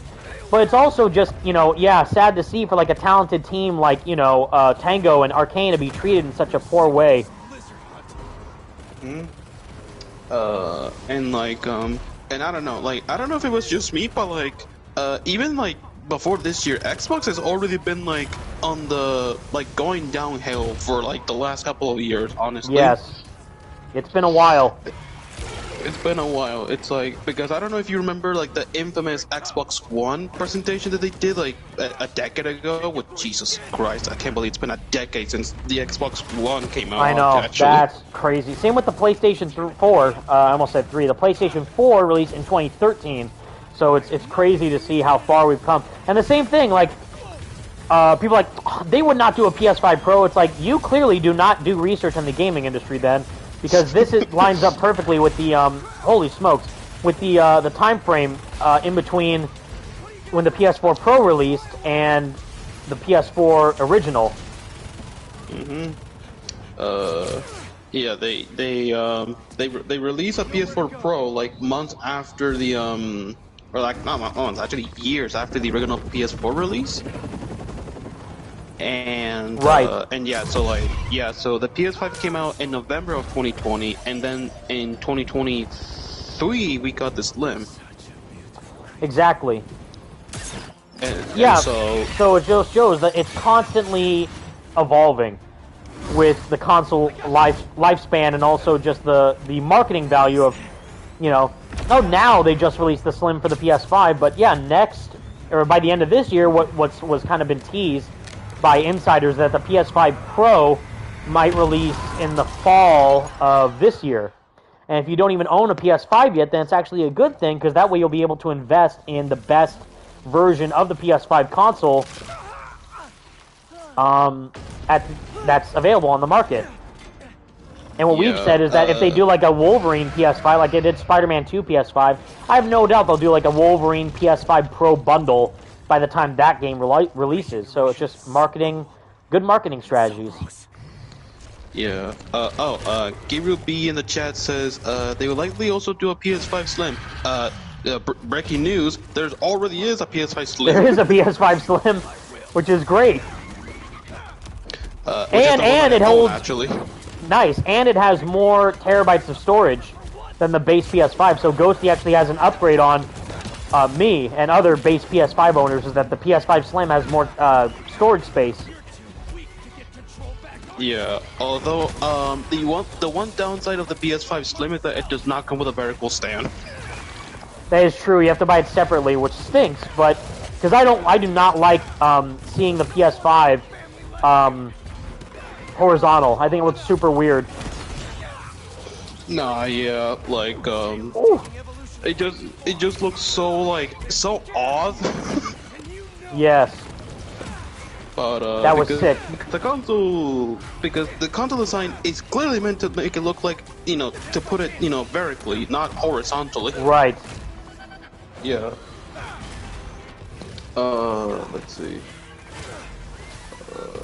This clown got tricked twice in the same thing. That was hilarious. Come on, Dr. Connors. It's in the chat says, and hopefully with the release of the PS5 Pro, means the base model will go down in price and be more accessible. Right. Yeah. Fingers crossed. Fingers crossed, but like, yeah. And so, but yeah, so Evan, I wanted to ask you, so, how do you get each of the PlayStation consoles, like, when you got it for the first time?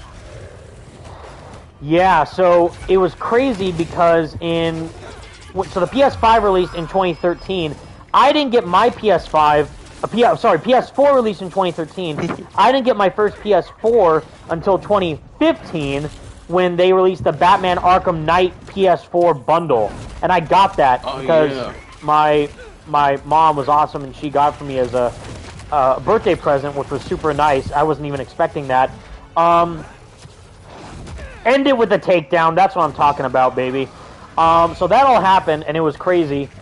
And I played, Batman Arkham Knight was my first PS4 game, and it was amazing. And it was incredible to play that game on the PS4, and it still looks and runs incredible to this day. Like, it's crazy. Like, that game just popped off in terms of the visual department.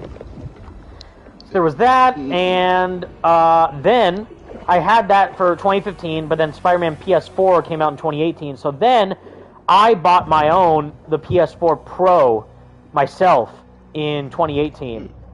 And then I traded my Batman Arkham Knight PS4 for the better PS4 Pro. And it was amazing. And I still have it to this day, and I'm never going to get rid of it. Then the PS5, as you all know, as you should all know, I didn't get my PS5 on launch in 2020. I was not able to secure one. I had to wait.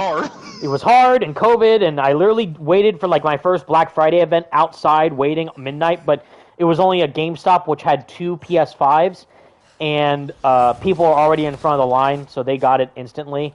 So whatever, but I tried. I really tried because I wanted to, cover Miles Morales on the PS5 for you guys. So there was that, and then I didn't get it until 2021 when an amazing, kind-hearted, incredible, awesome developer who shall remain anonymous gifted me one as a thank you, pretty much, and it was incredible, and I'll never forget that. But then I had that PS5 for all this time until Spider-Man 2, Marvel Spider-Man 2 got the PS5 Venom bundle, and I got that day one. So, and I bought that, which is cool because I didn't get the PS5 myself. I was gifted it. So now I felt like I went through an initiation process where I used all my own money, all my own income to buy the PS5 that I wanted, which was the Marvel Spider-Man 2 PS5 with the DualSense controller, which I'm playing with now. So full circle moment, and it was really cool to see. Yeah. And our boy Blasty Games is in the chat. What's up, Blasty? How you doing? Hopefully you're enjoying the update and the suits. Yes, but yeah, so how I got the PS4, the original PS4 actually was I think it was in July of 2014, so this would have been months after the console was out, so I actually did not have a PS4 on launch because it was kind of difficult, and the console, and the console was they didn't have it available in my country to where I live, so I have to wait months until it was actually released there. And I remember, so I got it. It was actually I think it was a late birthday gift or something. And then the first game that I got, the first game that I got on the PS4, my first next gen experience, was Call of Duty Ghost. Nice. Oh my. Yeah, so my first PS4 experience was a Call of Duty, so that goes to show you how different I was back then. Just built different. Do you like Call of Duty? We need to destroy I used to, but not anymore. I think the last one that I played was like Black Ops 3 in 2015, and then afterwards I just gave up on the franchise, honestly. I Interesting. just yeah. And so but yeah, and then after that it was and then the other game that I got was like you know, I got other games and all that, but then the first one that I was really like, oh my god, this game is really good and all that was like Infamous Second Son. Like that game was like really Yes. damn good. It's interesting about that one. I didn't get that on the base PS4. I got it when I actually. Oh wait, I forget, because Second Son was a launch title for the PS4, right? No, it came out 2014, I think. Yes, because PS4 came out 2013. Second Son came out 2014, and then the PS4 Pro came out 2016. So I don't remember when I got that game. I think it was on the base PS4. I'm pretty sure, because at that, yeah, it was on the base PS4, but I didn't play it until like, you know, late until the end years of the PS4's life cycle. But is a great game. Yeah, and I still can't believe that it's been like over a decade since that game came out, and that game still looks really good to this day. Yes. And I'm still waiting for a new Infamous game. So you know, Sucker Punch just announced a new Infamous game, and I can guarantee you I'll buy it day one. Please, we need that, and we need Sly Cooper remake. Please and thank you. Yes, please.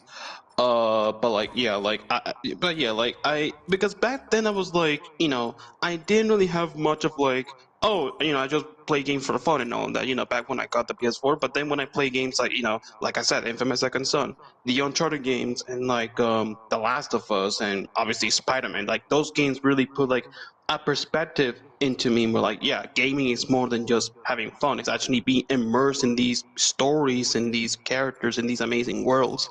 And so Exactly.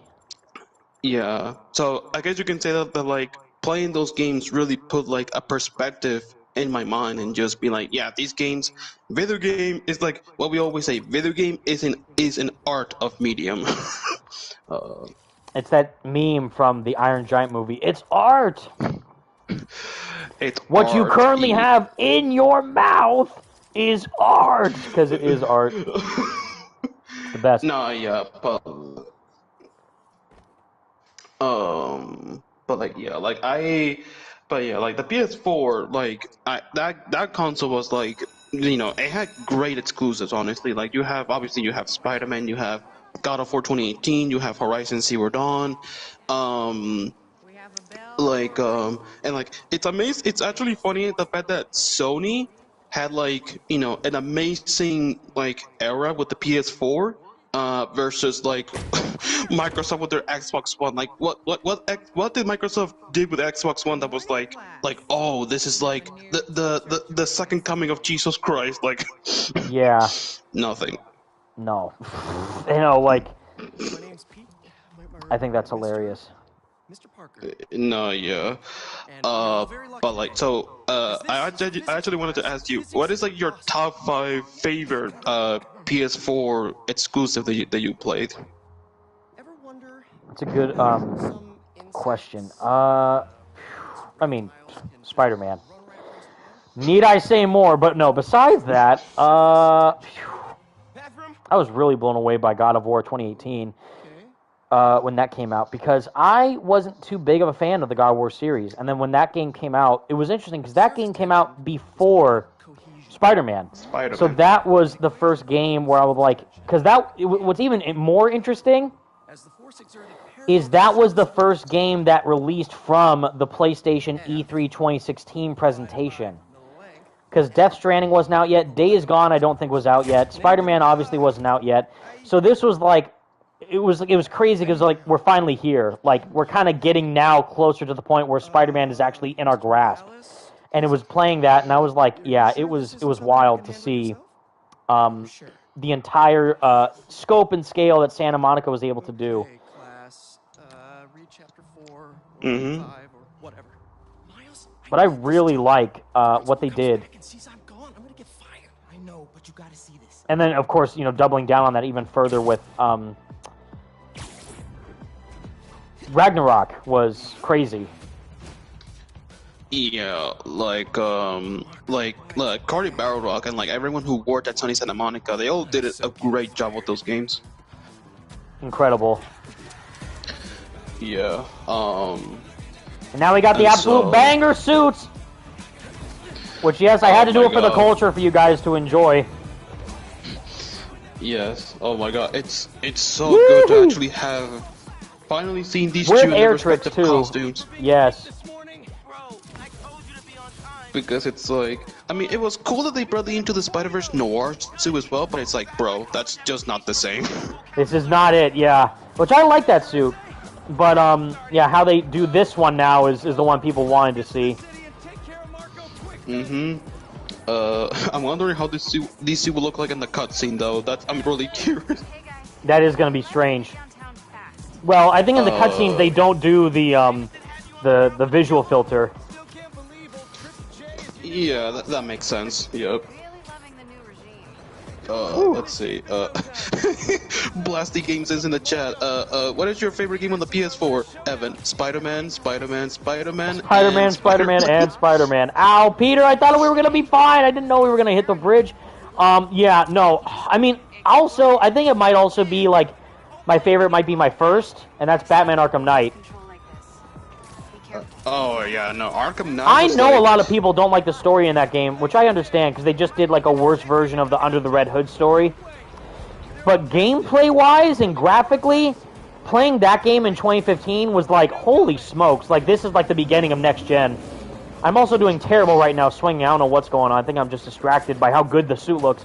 But, yeah, seeing that game on the PS4 for the first time, playing it, and it did, like, the seamless transition from, like, Batman overviewing the city to then you're right into gameplay. That was, like, the first time I've seen a game do that. Like, one of the first times. And it was incredible to witness that. Another game which actually I like now, it wasn't good at launch, but it got better after the patches were added, is Assassin's Creed Unity. That game's actually pretty good. Yeah, I've heard that one was like, that was another one that, like, people back in the day were just like, oh, this game is not very good, this game is trash, and now everyone's like, you know what, this game is actually pretty good. Yeah. Again, and now people hate the new Assassin's Creed games, and they're like, I want the old ones. Yes! Oh my god, Damani James, wait, yes, I can't believe I forgot about this one, because I love this game, Until Dawn. Yes, Until Dawn is a masterpiece. Yeah, which we're getting a remake fall of this year. On the PS5, which I cannot wait for. I'm going to buy that day one. Until Dawn is actually a banger on the PS4. That one stood out a lot to me. Oh, really? Yes, it's really, really good. Yeah, like that, I've heard, like, so, what do you actually think of like the other ones that people were not necessarily fond of at first, with like Days Gone and Death Stranding? I got both of those. Death Stranding as well. Yeah, all the big like tentpole first-party exclusives I bought and owned. So yeah, Days Gone, Death Stranding, all those still really good. I was really a fan of how Death Stranding utilized the DualSense. I thought it actually did a really trippy job. The whole baby thing is so gross, but it's cool to like incorporate that into the game. No, yeah. And are you interested to see what they're gonna do in the sequel of Death Stranding next year? Yes, I will be buying that. It'll be interesting to see what they do with you know, the updates with the gameplay and the story and everything. Huminator in the chat says, Ghost of Tsushima. Oh, Ghost of Tsushima, bro. Yeah, I own that. I own all the big first-party PS4 exclusives I have. They're all great in their own way. Well, I mean, except for The Last of Us Part 2, actually. Yeah, we don't talk about that one here. Yep.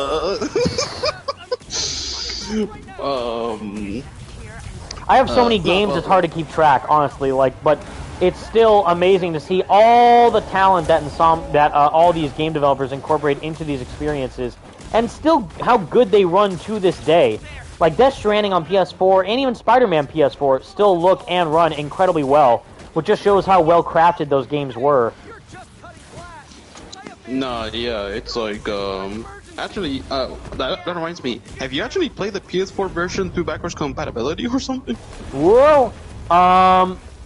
I haven't done that yet, but I know you can, and it's really good to have that option if you don't want to play the remasters. Like, I want to play the John Bubniak cut instead, and they have that, so it's cool to have, you know, the option to choose. Even though the remaster is objectively better graphically and aesthetically and gameplay-wise and all that, I get it. But the face model for the original is just so special to me personally, because it was my first. And I met John in person, so I'm like the only one who's met John in person, so even more of a reason why I care about it more, or like I prefer that face more than the new one. I like Ben. Again, I like how Ben updated his face in this game, how Insomniac made him look more akin to Ben in real life, and also closer to Yuri, who was younger. But yeah. Blusty Games in the chat says, Evan, are you gonna play the new Assassin's Creed game? I do want to try it. I want to hear reviews first, because there's so many games coming out that I don't know where to choose from. But I'm excited to try out the whole Assassin's aesthetic in Japan, which we've been waiting for so long for. And Ghosty, yes, or Blasty, sorry, I have played Batman Arkham Origins. One underrated. I played all the Arkham games. Yeah, I think my favorite, even though I love Arkham Knight the most visually and graphically and gameplay-wise, I think my favorite's probably Asylum, just because that was my first. I love City too, and City's story is amazing, but I really, really like the creepy aesthetic of Arkham Asylum and how classic it was for the performance of, you know, Kevin Conroy and Mark Hamill coming back and doing that in a game, like, you know, of that level was iconic. Yeah, so when it comes to the Arkham series, I didn't play those when it came out on the PS3 and Xbox 360. I actually didn't play them until the remaster came out in 2016, PS4. So which one? My first experience, the Return to Arkham remaster that they did. So like yes. the remaster, yeah, those ones, and so. So I didn't get to play the Arkham games until then, and then after that, obviously, I played Arkham Knight, so that because I wanted to have, you know, play the Arkham trilogy, full experience. Because that's what you know, what people said, the Arkham trilogy, because it's supposed to be Asylum, City, and Night, even though there's Origins. The Rocksteady trilogy, yeah. Yeah. The Holy Trinity for the Batman, for the Raimi fans, the equivalent for the Batman fans is that franchise. Yeah, but Origins is really good actually. And it kind of sucks the fact that that game did not get like a re-release or remaster or anything. That's kind of unfortunate. Someday, if we're lucky, someday. That is if Warner Brothers actually cares too much, because now it seems like there are two on Suicide Squad now. Right. Which, my God.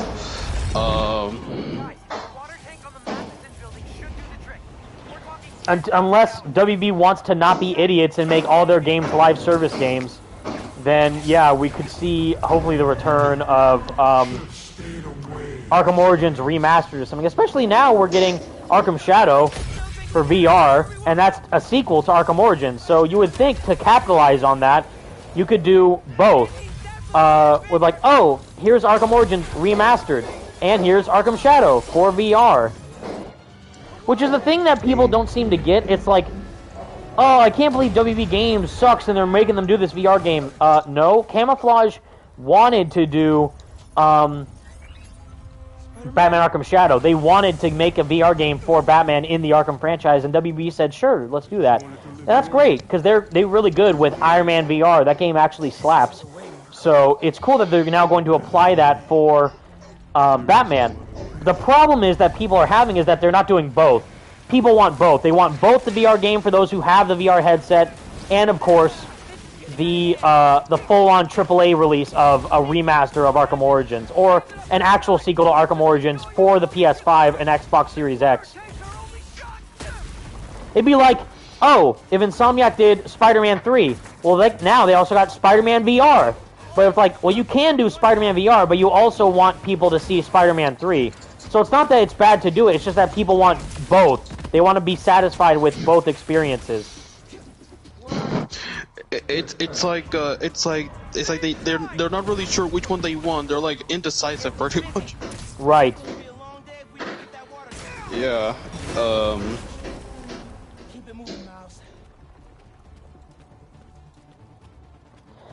Yeah, playing this intro again with the Spider-Verse suits is pretty darn sick, I can't lie.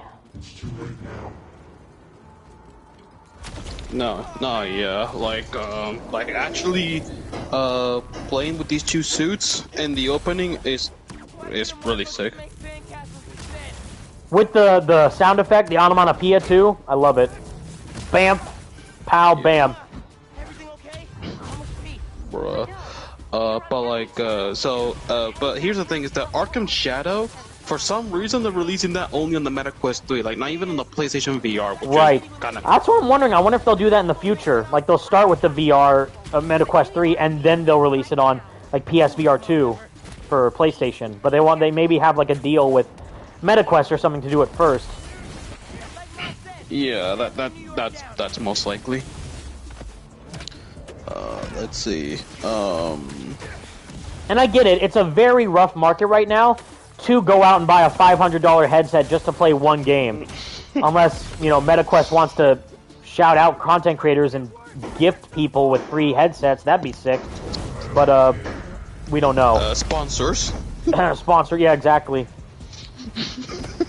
An actual good sponsor with a game that I actually would like to try, because I would like to try out Arkham Shadow, because I really like Iron Man VR, and I know Camouflage would do a great job. So it'd be interesting to see what could happen for applying that to Batman. Especially since the Arkham fans are so thirsty and desperate right now for a new game. They're like, oh my god, can this be good, please? But yeah. Have you seen the the Arkham subreddit that how everyone's doing there? I'm sure they're going insane like that. Yeah, like I wouldn't be surprised. Like, bro, like I don't know, like the Arkham subreddit ever since like last year or something, they just like lost their minds because it's like they're like, oh my god, we finally got a Batman Arkham Origins sequel exclusively tied to VR, and then they just like rip their face off. They're like, no, like yeah. Yeah. Imagine if like, oh, Insomniac is working on a new Spider-Man game, but it turns out it's not Spider-Man 3, it's just, I don't know, like a spin-off game or something, or a prequel. Yes. Yee-hoo-hoo-hoo-hoo! Wearing the web wings in this suit is sick. Bruh. Let's see, I love how it has the visual filter too with the gliding. Like it looks great. Yeah. And so I wanted to ask you. So like, what games have you are you playing currently right now besides Spider-Man 2, obviously? Good question. Oh no! Whew, I thought I was gonna crash into the building. I am currently playing. So there was a crazy sale happening recently on the PlayStation Store for summer. Mm-hmm. And I got a lot of games. I got Persona. Well, I got this physically. This wasn't part of the sale, but I got it just by myself because I wanted to try it. I got Persona 3 Reload, which I'm very excited to play. I got Persona 5 Dancing because I love Persona 5 so much, and it was like literally for $5. I'm like, I'll do that because Persona 5 is the best no matter what medium it's. I could even buy Persona 5 Kart Racer and I would play that. We're just waiting for that to happen, but I got that. So 2 Persona games. I got Scarlet Nexus, which is like a cool JRPG with interesting combat. I'm very excited to play that. Stellar Blade, I also got. That game's soundtrack bangs. So, and the boss fights are amazing. So I'm interested to try, and I'm 1 trophy away from platinuming it. And what I need to do is beat the game. There's 3 endings to the game, so I got 2 endings already. I need to do 1 more. So once I'm done platinuming that, I'm going to then play Scarlet Nexus. Oh, okay. And then I also got because you mentioned earlier Assassin's Creed Shadows. I'm interested because I want to prepare myself for it. So I want to dive back into Assassin's Creed. So also for the summer sale, I'm not kidding. It was $10 for the Ezio collection, which was all 3 Ezio Assassin's Creed games remastered for the PS4, oh, yeah. and I can play it backwards compatible for the PS5. So that was $10 for 3 games. So insane. So I got that, and then also I got for $5 Assassin's Creed 3 remastered. So I got 4 Assassin's Creed games remastered for the price of $15, which is crazy. Yep. Whoa. All right, Sandman, your time has come. Hello, Megan Schmidt in the chat. How's it going, Megan? Thank you for joining.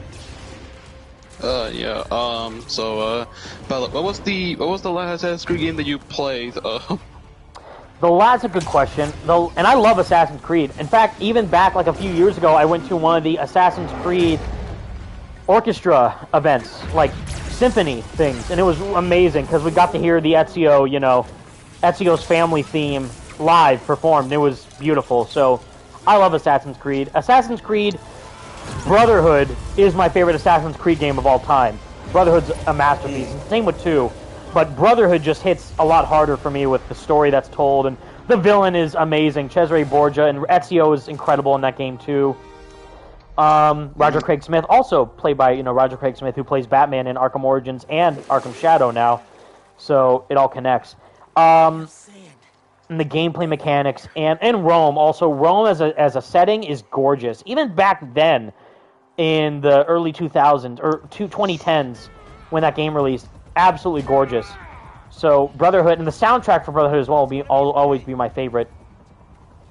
The last Assassin's Creed game I fully played through start to finish was Origins. I've never played Odyssey or Valhalla because that just strayed away from so much what Assassin's Creed is to me. So I didn't play those, which is why I'm interested to dive back into Shadows. It's like, And I know Mirage was supposed to be that, but for some reason I just didn't get around to playing it. I probably should, but I don't know. I wasn't inclined to buy it because that's when Spider-Man 2 was coming out, so I probably was just too focused on Spider-Man 2 and Alan Wake. So there was a lot of games coming out, so Alan Wake 2. So I just didn't really have the time to play it. But I would want to play it and see. Oh my God, 6 months. The meme. Yes, insert meme here. Craven, no, we're just gonna skip that. But yeah, amazing mission with the Spider-Verse suits. Back in action, looked great. For all you Spidey fans out there, I saw a comment from someone in the chat. Can you turn off the Spider-Verse filter because it hurts my eyes?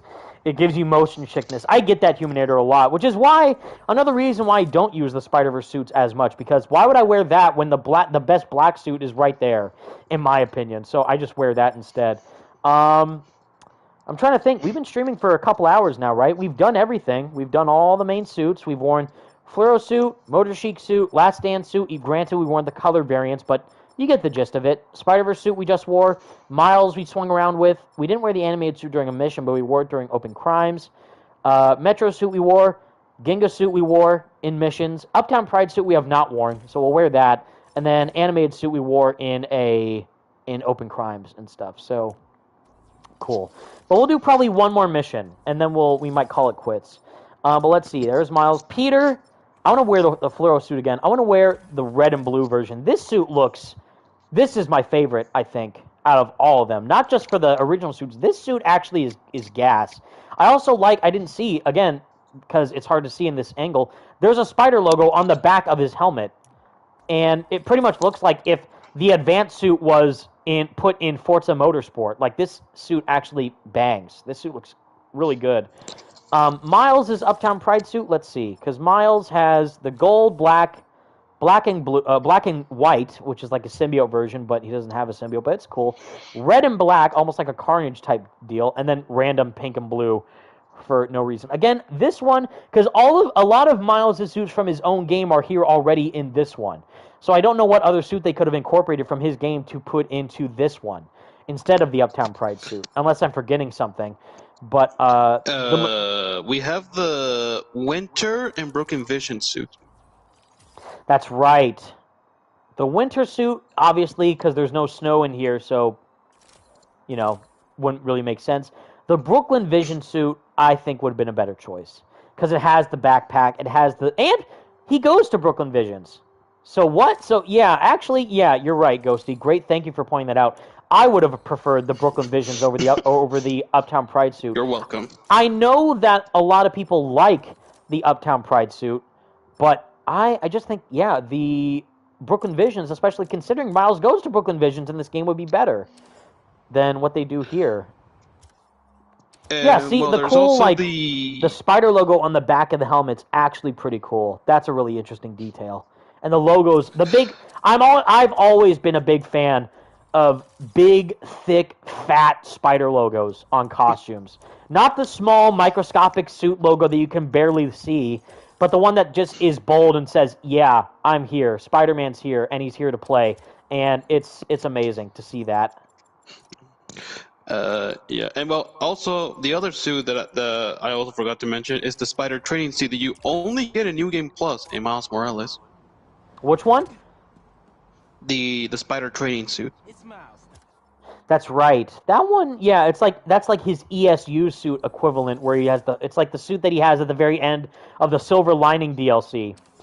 And it looks good. It's more of a casual attire, but I get it. But I think out of all those, the winter suit, the training suit, or the Brooklyn Vision suit, I definitely agree with you in saying the Brooklyn Vision suit should have been added over the other one. But oh no! Now I feel terrible. Oh, again, another amazing drop-in from the one and only Aaron Jason Espinoza, Agent of Doom, is in the stream. How are you doing, Aaron? Thank you so much for joining. I love all these suits. Don't get me wrong. But as I've said earlier, and you probably know this, I'm not too big of like a suit fanatic because I'm basic because I wear all the Insomniac suits. I wear the Advanced Suit 2.0, I wear the Black Suit, I wear the Symbiote Suit, I wear the Anti-Venom Suit, I wear the upgraded suit for Miles, I wear even the Evolved Suit for the story purposes. I still like it in terms of narrative. I just wish that it had a more story reasoning for it to be here, but I appreciate it and respect its design. But yeah, like, the Uptown Pride suit is amazing. I just think that because he goes to Brooklyn Visions, maybe adding Brooklyn Visions would have been cool. And, adding, like, the color variants for the jacket and the backpack maybe would have been an interesting stylized choice. Because if anything, I brought this up earlier in the stream, the Uptown Pride suit could have variant for the classic suit, because it builds off of the classic suit already here.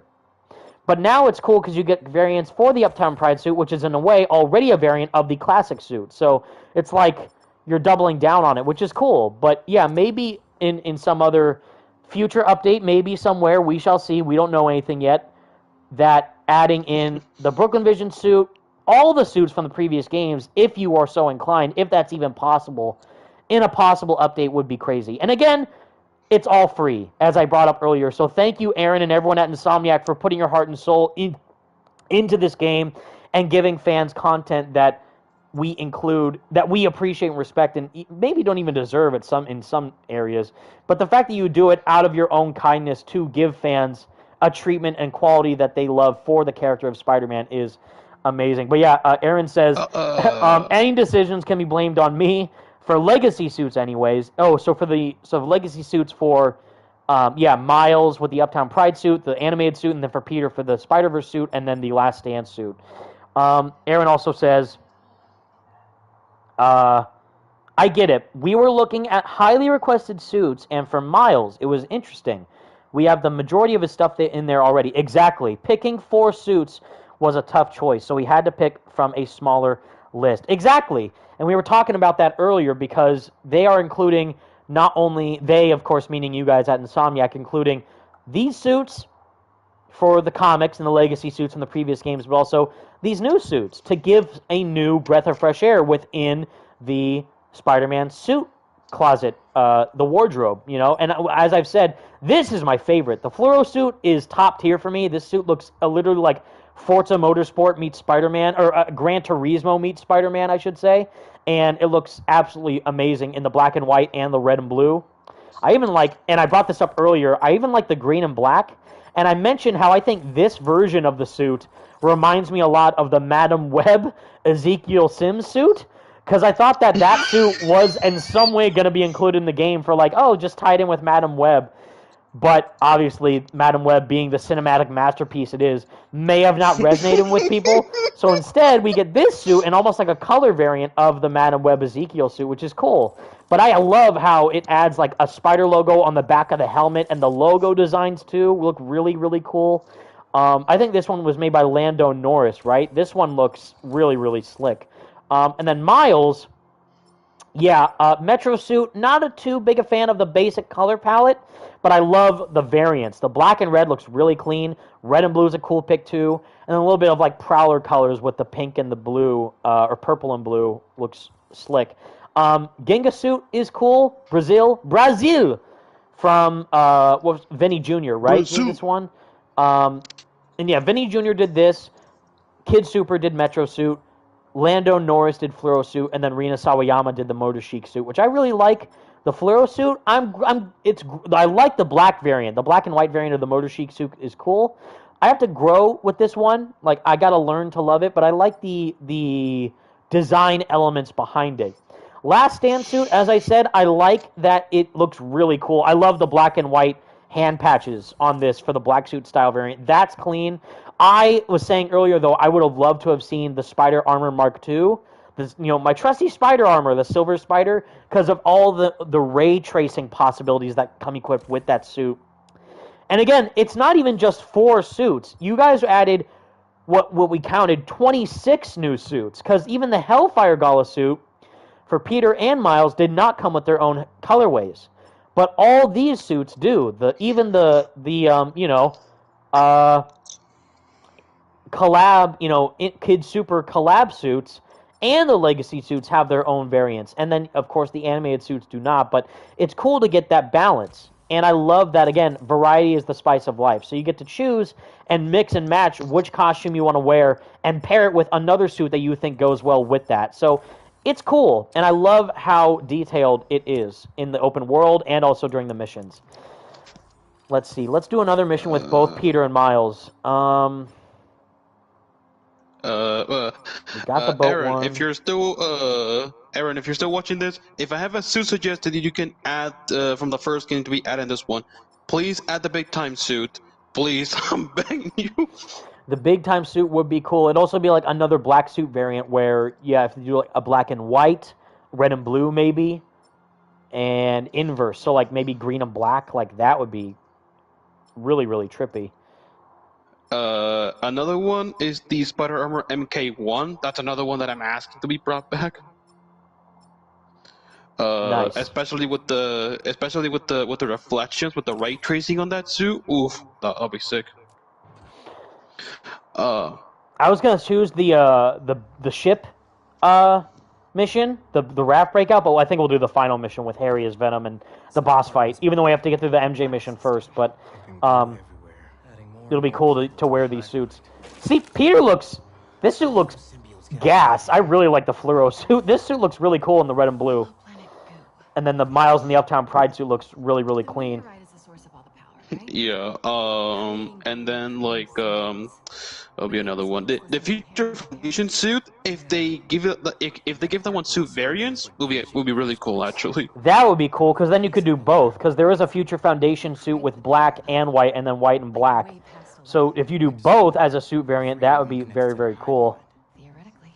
Yeah, and then Bombastic Batman, if they actually add the kick me back sign, would be really cool.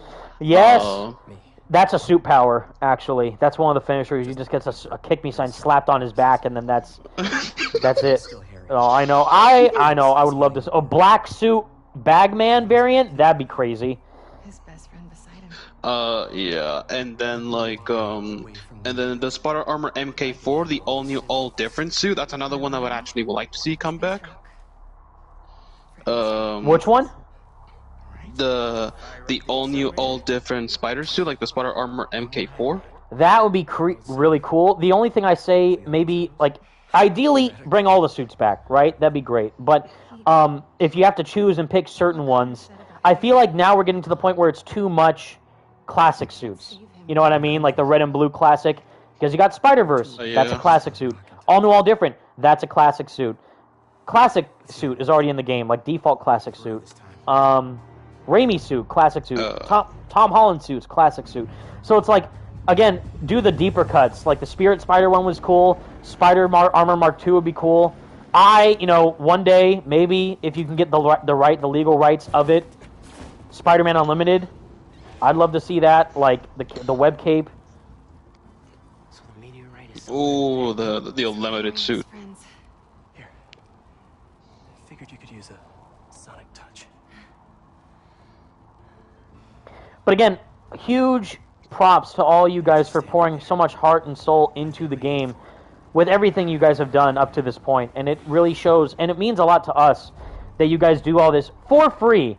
People don't have to play the game. People don't have to dive into these costumes or whatever, these new features. But the fact that everything is being added at no charge is incredible. And I'm very, very thankful that you guys have continued to do that ever since 2018 with the first game.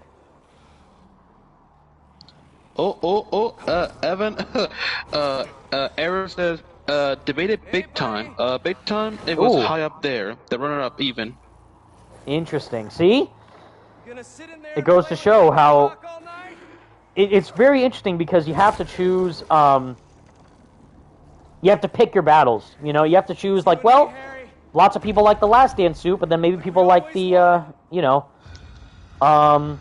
big time suit instead.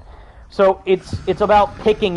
Doing what you think is best for the fans, but also for what Insomniac would want to do for the choice of what suit would fit best for the game. I don't know, this fluoro suit's really doing it for me. Wow, so like you're actually like growing an attachment to the suit. No, I really, because again, it's like Gran Turismo meets Spider-Man, but the white logo with the red, it's like Advanced Suit meets Gran Turismo, and I really dig it. Yeah, and it's also reminiscent to that one PSN avatar that Evan has. Yes, since, was it almost 8 years ago now? Yeah. The OG. Yeah, oh my god. Malcolm Rodriguez in the chat says, do you still play Gotham Knights? What do you say? Do you still play Gotham Knights? No, I do not.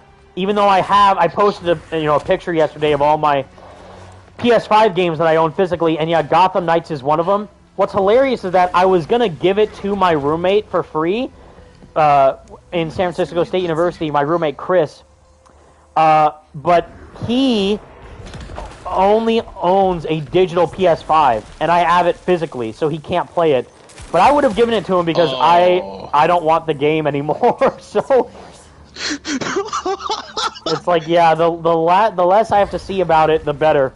But in a way, it's almost like a scar. It's like, well, I have this awful memory of this game to remember how bad it was, and maybe if I want to dive into it again to torture myself for some reason, maybe I will. But yeah, no, it's like yeah, I'll just keep it in the back burner for now. So like you were actually gonna give it to your roommate, but then Yeah. he told you, oh, but wait. He has a digital PS5, so because I have a physical copy of the game, so he can't play it, which is hilarious. That's like the first time that's happened, because I gave him a copy of.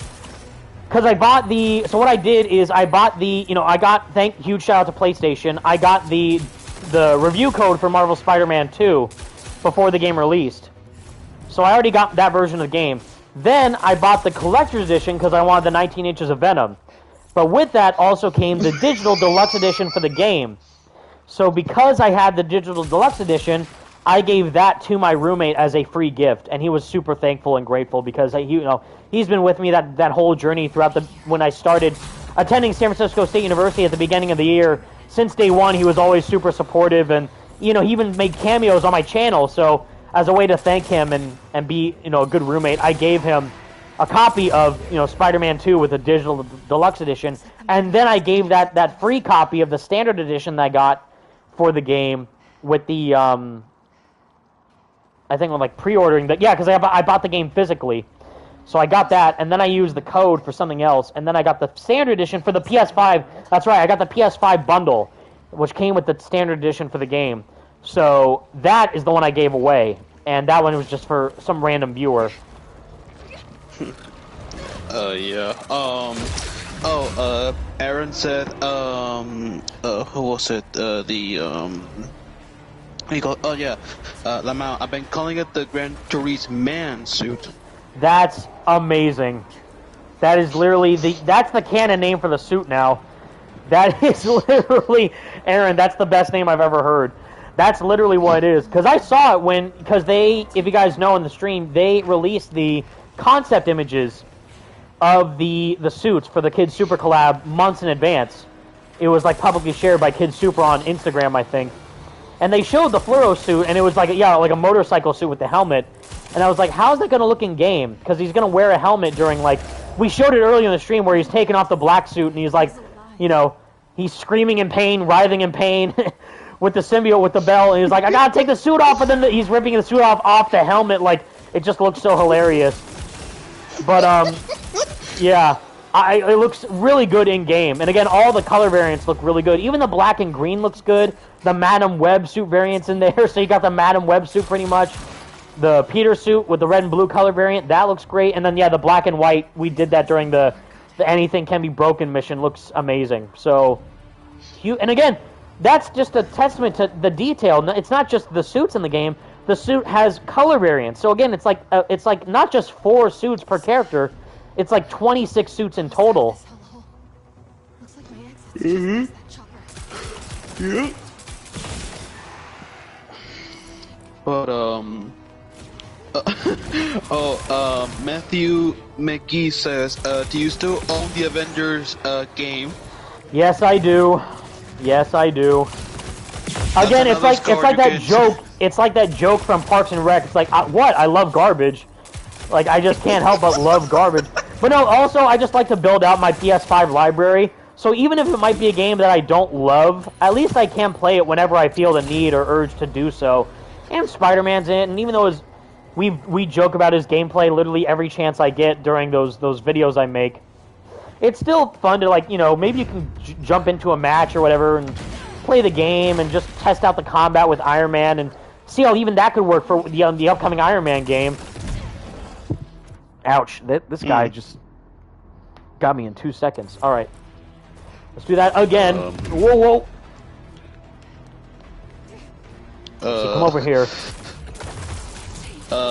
Justin Sullivan says, have you watched Smiling Friends?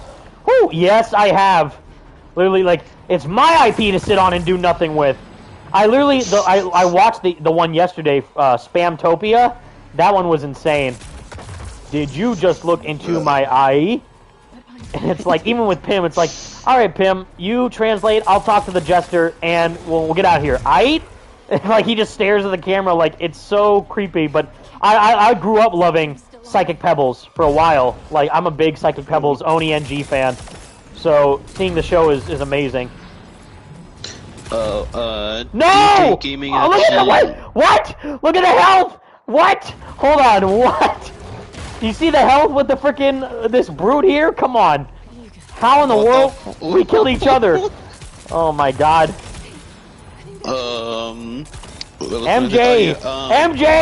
MJ! You're stuck in the corner, come on! No! Oh, man. Bro, we're gonna be here for a good while. No, MJ, come on. Get your act together. DJ Gaming in the chat says, I would love to see either the negative suit or the Spider Armor MK4 suit. Is that the Ends of the Earth one? Because I would like to see that one too. That's the all new, all different one. Oh, I see. That one, again, yeah, sure. But I still think, it's another classic suit. So maybe instead do something a bit more... Are you serious? A bit more different, that stands out a bit more from the classic, ones that are already there. Yeah. I'm surprised What the that heck? the negative zone suit for the first game didn't come back. I'm actually surprised. God. I think it's because we get the black suit instead. Let's get the hell out of here. We get the black suit color variant instead of the negative zone suit. But yeah, that one would be cool.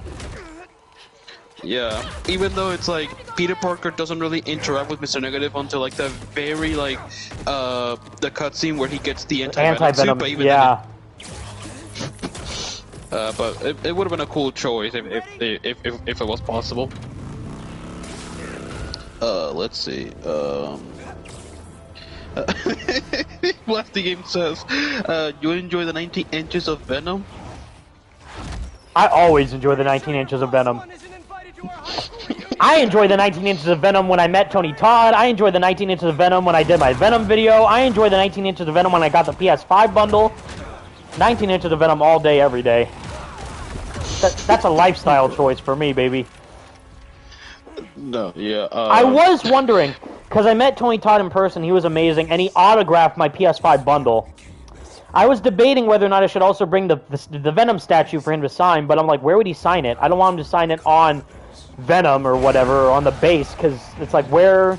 I don't know where he would sign it, so I just said no. But what he did sign instead is that he signed the PS5 Pro, or the PS5 bundle, I mean, the faceplate, and then he also signed my fig pin, my Venom fig pin that I got for Marvel Spider-Man 2, which is like a collector's item, and it's amazing. Okay, let's see. Are you serious? Harry! You... This freaking guy, I swear. Okay, hold on. We were going easy on him last time during the final stream with the playthrough. I'm not gonna hold back. I'm gonna do the abilities, but white. So I'm gonna do the white symbiote abilities. Yeah, we're not gonna go through that again this time. Yes. Let's see. Settings, gameplay, color, suit, symbiote, but white. There we go. Malcolm Rodriguez in the chat says, now it's time for you to play Kill the Justice League, baby. Yes. And by that I mean, hell no. I've said this on other streams, unless Warner Brothers wants to give me a review code or whatever and not copyright strike my channel like they did last time, I will play the game for free. I am not going to spend money on that game. And same with The Last of Us Part 2. If anyone ever wants to buy me the game, or if Sony wants to reach out and give me the game, I will play it. But I'm gonna stay away from buying that game, in my opinion. Oh God, Harry! No, my. Harry, what are you doing to us? Harry, please. Oh man. Oh my God. No. There we go. Sorry, Rosu, what were you gonna say? No, I was just say, Matthew T. Filson says, just new suits, right? Story stuff? No story stuff, yeah. Which again, people are like, where's my DLC? This is DLC? DLC stands for downloadable content. This is literally downloadable content to add in the game. You guys need an English definition of DLC now to be qualified, is it? Because I don't know what they want anymore. Like, have you, did you guys go to freaking high school or something? Do you not understand what DLC means? Like, what the abbreviation of DLC is? Downloadable content. This is literally downloadable content. This is free downloadable content for the game with extra suits. It's like whenever someone asks, like, for them it's like DLC, it's always about, like, story DLC or something, and not, like, the actual definition of DLC. When in reality, this is literally DLC. And as of right now, as I mentioned earlier, this is the only DLC that Insomniac have officially confirmed that we are getting. Everything else that you know, whatever, think you have seen or know about, whatever, not confirmed until Insomniac says otherwise. So just keep that in mind. Someone said, what features are in this DLC? Go watch my last 101 video. I broke everything down in that. So, and also Insomniac released their patch notes in online on Twitter. So go check those out if you want to get the full rundown. But pretty much it's new suits, the return of the symbiote finishers, which we showed earlier in the stream, which is awesome, and quality of life options with the symbiote tendrils and the parrying options for the Iron Spider arms.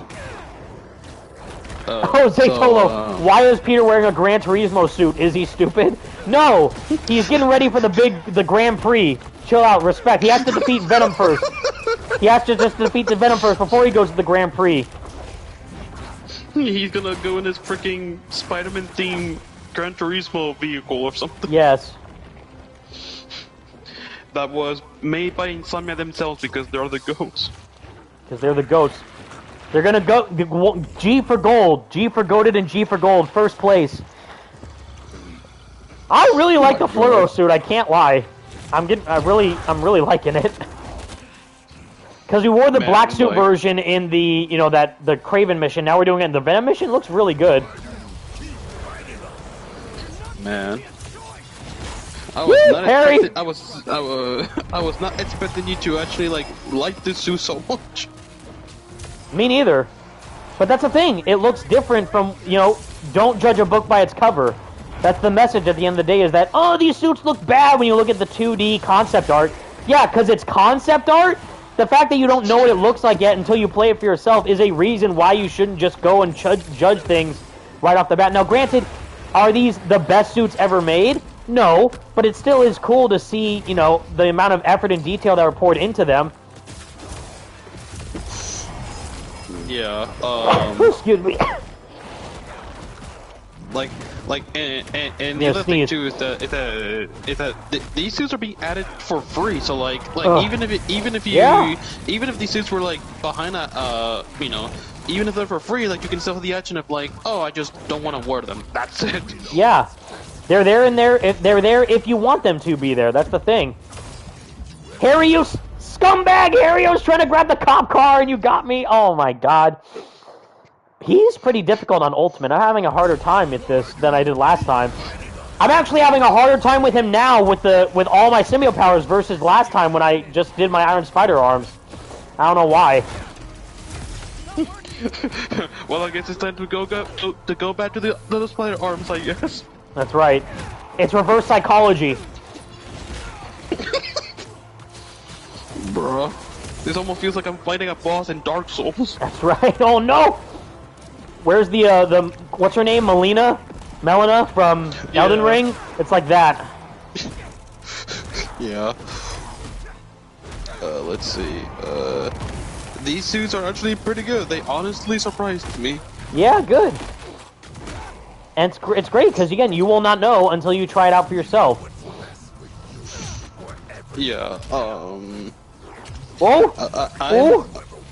Whoa! There you go. Whew, I'm alright. I'm back.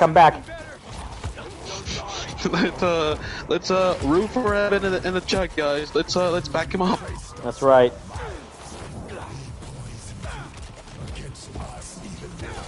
Harry, no! I know you're jealous, but we're good, but we're friends. That's a new line I don't think I've heard Yuri say. Oh my god, when he sees the symbiote tentacles, that's pretty cool.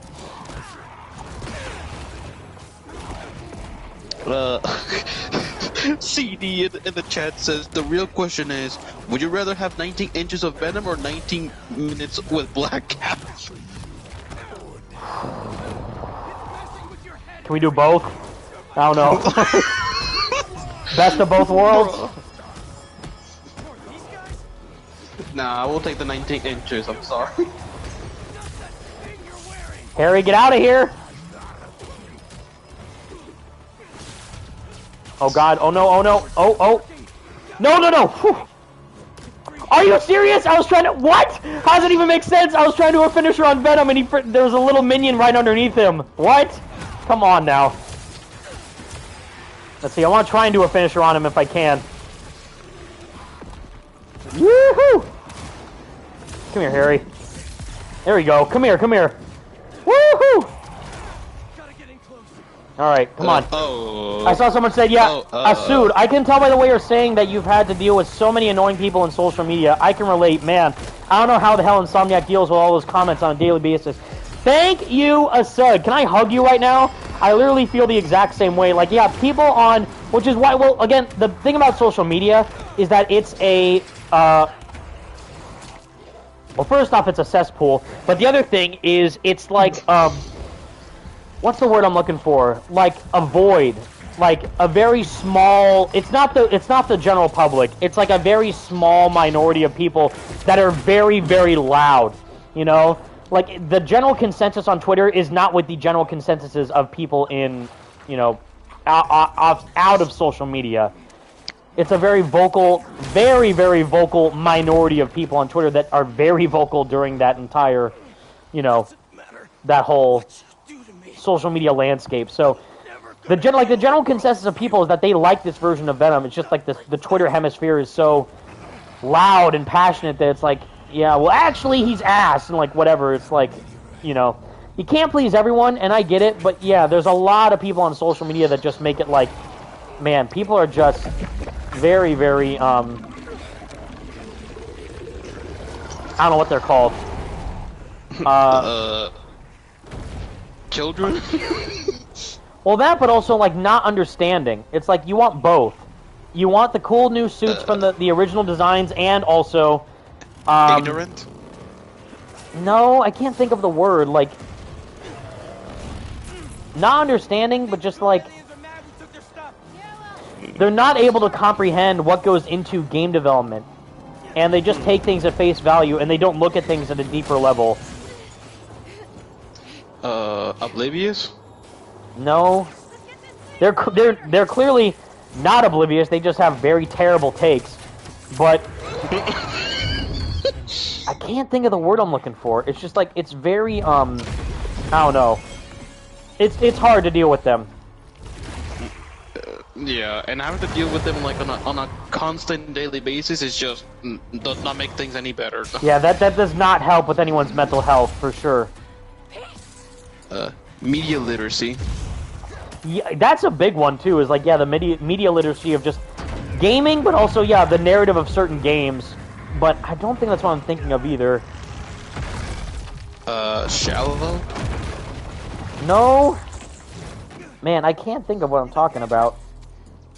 They're just not. They're just like unwilling to look at the facts at hand. And if they craft their own narrative without looking at all the other things that goes into making a game, or what the story's saying for like what again I did my whole Venom video about, like what the story of Eddie not being Venom, it's Harry instead. So the fact that Harry acts completely different from Eddie is just common sense, but still people are like, oh, this isn't how Venom acts. It's like, yeah, because it's not the same person. So it's just like, yeah, not like media literacy is a big one. Also just, yeah, like common sense. I guess that's it. It's just basic common sense and understanding of willing to try something different and willing to see new things for the suits. It's like, yeah, this suit may not be like the best Spider-Man suit of all time, but you won't know that until they actually try and create something different. No, yeah, and also just like Twitter or X, as Elon Musk calls it, which I still hate that name. I'm sorry. Yes, I hate that it's called X too. Everyone just calls it Twitter, which is in my videos. I just say on social media because I refuse to call it X, but I can't call it Twitter either, so I just say on social media. Yeah, and also like Twitter just being an absolute cesspool as always has been, and Yeah. Elon Musk like Common brain rot. And making changes to the app that, in my opinion, are like absolutely like, for example, oh, when I like a tweet, now it's private, so I can't even see the tweet that I like, which is like, the fuck? Right, now it's all private, like, okay. Like, my God, bro. DC and Marvel fan, Lonnie14, yes, this is live. I don't know why you would ask that, but yes, we are live. Leave a like on the stream and share and comment and subscribe and all that fun stuff if you appreciate it. I would really appreciate it. DC and Marvel fan 29, Evan, do you prefer the Venom boss fight or Doc Ock boss fight? I think we answered this question already in previous live streams, but for me, it's Doc Ock, simply because of how emotional that fight was with Otto, but also the cool verticality of it with fighting on the side of the building, and the narrative that goes on with the relationship that you built up with him throughout the whole game as Peter. And again, I would have liked this a lot more if Miles was more, because the fact that Miles is here, you would think Miles would have a lot more emotional investment within Harry, just like Peter does, but it doesn't really, they don't have enough time to bond together compared to Peter and Harry, which I get, but because they want to make it more impactful with Peter, but the fact that Miles is the final person that we fight with Venom instead of Peter is, then you would think that they would do a more way to connect Miles with Harry instead of Peter.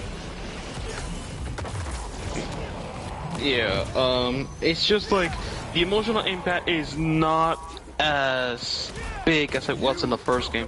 Which is another reason why, because it helps that the first game was just a Peter Parker story, Miles Morales was a Miles Morales story, so it helps that they get to focus on, you know, more personal parts. But now they're balancing two, so you get a great narrative with Miles and Mr. Negative, and then Harry, and then Peter with Harry as Venom.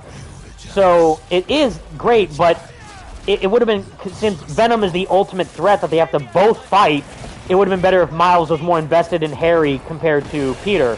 Or just as invested in Harry as Peter, I mean.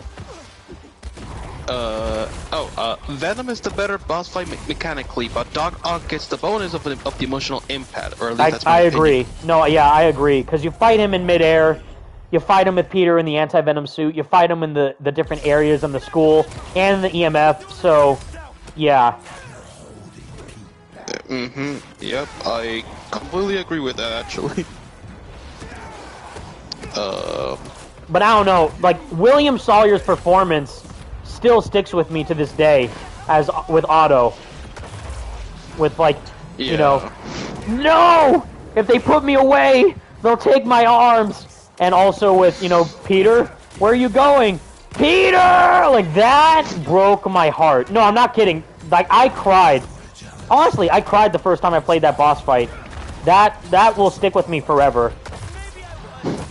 No, and when he says like I tried to warn you, but you didn't listen. And yeah, you knew. Like that. Yeah, that whole fight is a masterpiece. No, and like even the beginning where it's like Otto, you spend your whole life trying to help these people, please. Yes, and like that man is gone. You know, like that's sad. And then because this is always who Otto was underneath the surface. Yeah, and like because I finished the remaster like not so long ago, and like that boss fight, like that final boss fight with Otto, like still like freaking gets me every time. Yeah.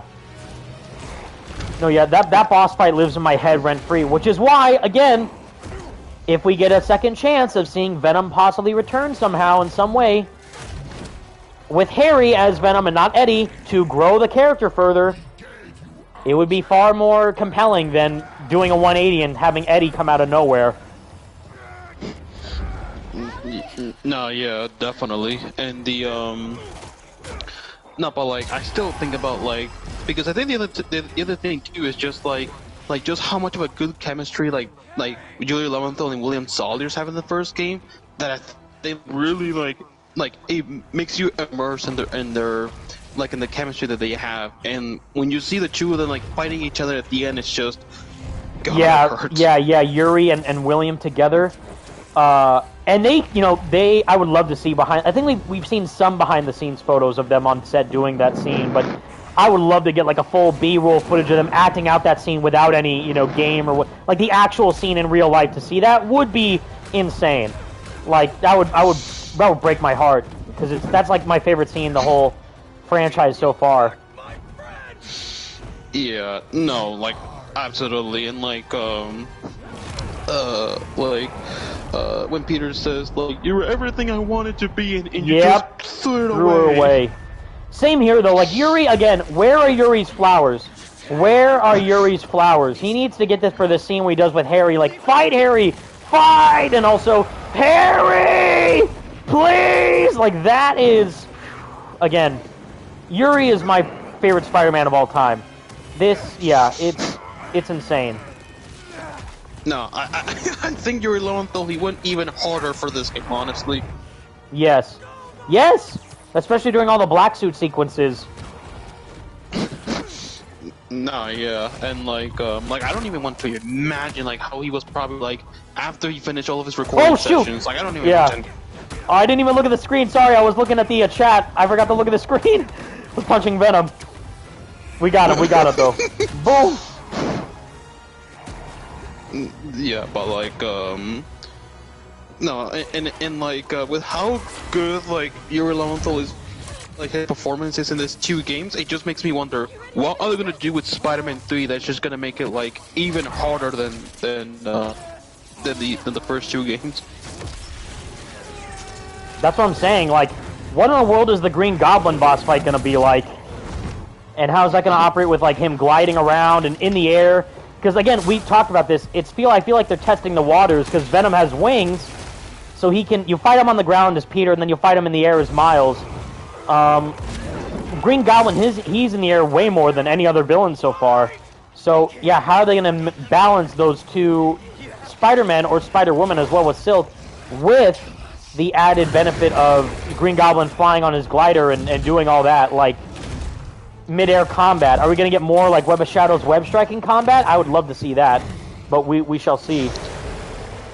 No, yeah. And so, which by the way, have you seen like I'm assuming you've seen the reception that your Breaking Down Venom video did, which is incredibly well actually. Oh, thank you.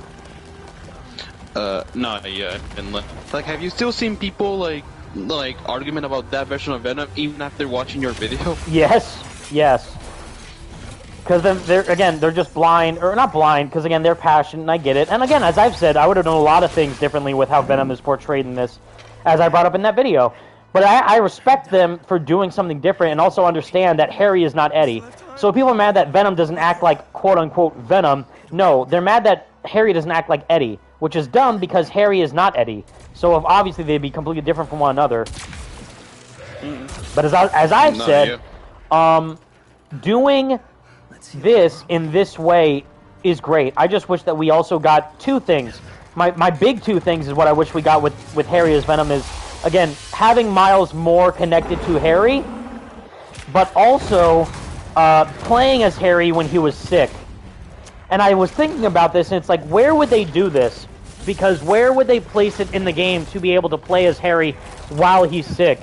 And I thought of the perfect one, and it's where, well, two things. I think after Harry calls Peter when he's hanging around the Emily May Foundation, and he's like, hey, Harry, I'm in the sewers, I'm chasing Dr. Connors right now, I'm gonna get the suit off, I'll give it right back to you. And he's like, okay, let me know when you find him. Instead of just sulking by himself in the Emily May Foundation, he could have called Miles and talked to him, because they already talked to him before with the phone call. Talking about, like, you know, with Genki, like, oh, I got a friend doing that already, and like, oh yeah, I talked to my mom too, even though she's gone. He could have talked to him in person about that, like, hey, Miles, can we meet? Like, I just want to talk to someone about what I'm going through or whatever. That would have been great. And another thing is, with Harry being playable as him being sick, because again, we play as Peter as Spider-Man, Miles as Spider-Man, we play as Peter outside of the suit, we play as Miles outside of the suit, we play as MJ, and we play as Haley. I would have thought that you would also want to play as Harry in his own, you know, sick state. And what would be cool to do that is right after that scene in the apartment where Peter tells MJ, I'm the hero here, not you. And after that, because Harry walks out of that room to go then follow Peter, and he sees Norman talking to Peter in the black suit and all that, right? That's where he should have controlled Harry and walk around the penthouse and talk to MJ around, or look around the room or whatever, and then walk to follow Peter, like, I'll go talk to him again and see what he says. Like, I want to get the suit back. Like, give it back to me right now, Peter. So it would be cool if you played as Harry in that sick state, walking around, to feel just how bad Harry's feeling. Like, wow, Harry's really, really sick. There's no other option. He needs the suit right now. So being able to play as him as a sick person and walk around the penthouse to, you know, talk to Norman and all that, would have been great to get more connected to Harry and his feelings and what he's going through. And maybe that would have spoiled the surprise of, well, Venom's playable. So it's like, well, wait, why are we playing as Harry if he's not going to be Venom? So obviously if he is playable, then that means Venom is playable, and therefore that means Harry is Venom. I get that, but again, you already teased Harry being Venom for the past 2 games with the post-credit scene, so people already expected Harry to be Venom no matter what. So being able to play as Harry outside of being Venom, just like you play as Peter and Miles outside of being Spider-Man, I think would have added a lot more connectivity to his emotional downfall. No, yeah, and like then again, hopefully maybe a director's cut if it's entirely possible. Please. Well, I'm wondering is if we do end up getting any story DLC down the line, whether or not it could happen. I hope and I want there to be a Game of the Year edition, just like we got with the first game, where that bundled all the DLC for The City That Never Sleeps. And that could happen here again for Marvel Spider-Man 2 we got all the suits now for the New Game Plus update and this new update. And also, if we get story DLC, maybe there could be new comic suits too from that one. So we'll see if they end up doubling down on any possible cosmetics. That it's been added for free, hopefully. For free, yes. Because apparently nowadays everything has to be added as like paid DLC. Oh. It just microtransactions out the wazoo. But I also like to think, like what I've said on Twitter, is like people have like Fortnite brain. It's crazy because it's like, wham! New Game Plus isn't coming out when the game came out in October. Wham, wham, wham! It's like, okay, yes, granted, I would like to have seen that element in the game be added day one as well, just like it was for Miles Morales. But again, Miles Morales was a smaller game compared to the first one, and the first game didn't even release New Game Plus until like a month or so later. So it wasn't on launch anyways, and that's just the current state of the gaming industry. There's no way to change that. But with Spider-Man, it's like they weren't just adding New Game Plus where you're doing that with, the playing the game with all your upgrades. As we saw earlier, you have to do those scenes where you're using the symbiote during certain cutscenes and re-rendering those scenes with different suits. And even with it looks dumb, but with the motorcycle helmet, with the Gran Turismo suit, that takes a lot of time to render and add that suit into that moment of the game with the symbiote and all these different factors with the traversal options and the loading and the cosmetics and Venom being playable and all this stuff goes into it. I'm understanding. Plus, I'm also just so busy outside of YouTube that because I finished graduating from San Francisco State University. I was too busy focusing on my finals. Then I had to move out from San Francisco State University and move back home. And then I was busy heads down job searching the entire time, which I still am. So I literally just blinked from when the game released in October, and now it's like, oh wait, it's March already. And here's the New Game Plus update. So I did not mind the wait, because I was literally just so busy to not even focus on the game at all. If you remember, there was that one time where I literally didn't do a video for a full month because I got sick. And I think it was just all the stress that I felt from after graduating college and having no breaks during then, and it just all poured into itself into one, sickness. And it just hit me like a truck, and I was just like, ugh. And I was sick for a full month pretty much. So January, I was out of commission, and a little bit during February too. During February, I was focusing on this kind of like career coaching thing I've been doing to try and, network with people in the industry and grow my resume and all this stuff. So I was busy with that, and there wasn't any real news for the game. So I'm not playing Spider-Man 2 24/7, day in, day out. Like, it seems like the majority of people on Twitter are. It's like, wow, where's my Toby suit? Wow, where's my Andrew suit? Wow, where's my, my comic suit? It's like, Jesus Christ, don't play the game then. I don't know what to tell you. So, it's like, yeah, like, for me, I'm literally just fine with playing the suit with the best suits in the game, which are the default suits. And any extra suit that's added on is a bonus. So I like these suits, but I'm not going to be wearing them throughout my entire time playing the game. It's like people have lives, basically. Yeah. I'm sorry that you have no life and you live in your mom's basement, that you can only play Spider-Man 2. But I got other things going on, so, People gotta be busy with their lives. Yes. People are picky. Yeah, Dragon Beat Dog, pretty much. People are very picky. I even did that thread, like, I feel like a couple weeks ago or maybe a month ago, saying, like, I've come to realize that people on Twitter just want the classic suit to be every design in Spider-Man media, and I'm not kidding. And I'm literally, it's super hilarious, because it's like they just proved my point 10 times over since I posted that, because it's like, no, we just want a suit that's good. It's like, well, how do you judge something if it's good or not? It's all subjective. It depends on your own personal opinion on whether or not you like a suit. Like, I really like the Fluoro suit. At the same time, I don't like the Motor Chic suit. That's not really one of my fan favorites, but I appreciated the attempt of doing it. And same with, what was I saying? The cosmetics, but also with the gameplay and the elements. It's like, yeah, Spider-Man 2 doesn't play like Web of Shadows, but at the same time, Web of Shadows doesn't play like Spider-Man 2. Each game has their own strengths and benefits. So, you know, it's odd for me to see people compare when you can't compare it. And the same with the classic suit. As I mentioned on Twitter, it's like, I said, like, yeah, everyone just wants, like, the classic red and blue Spider-Man suit to be in every form of Spider-Man media ever. And I'm not kidding. Like, people want that. And then they're like, well, no, that's not true. We just want a good suit. The next post I saw from other people online, like other accounts I've seen on media, someone tweeted, like, now this is how the Spider-Man suit should be in every form of media. And it's literally just a goddamn classic suit with a black trim. But it's a classic suit. So it's like, what are you talking? You guys are insane. Like, I don't know what you're talking about. Like, they are literally incapable of wanting change. And proving your point even further. Even me, like I've said, hot take, I prefer the Advanced Suit 1.0 compared to the 2.0 because I like more of the design elements in the 1.0 suit versus the 2.0 suit, but I still appreciate Insomniac for updating the suit and giving it a new breath of fresh air to try something different and new and unique and individual to their own vision, instead of just doing the thing that the Twitter brain rot wants and giving into the loud minority of people. Like, yeah, it's wild.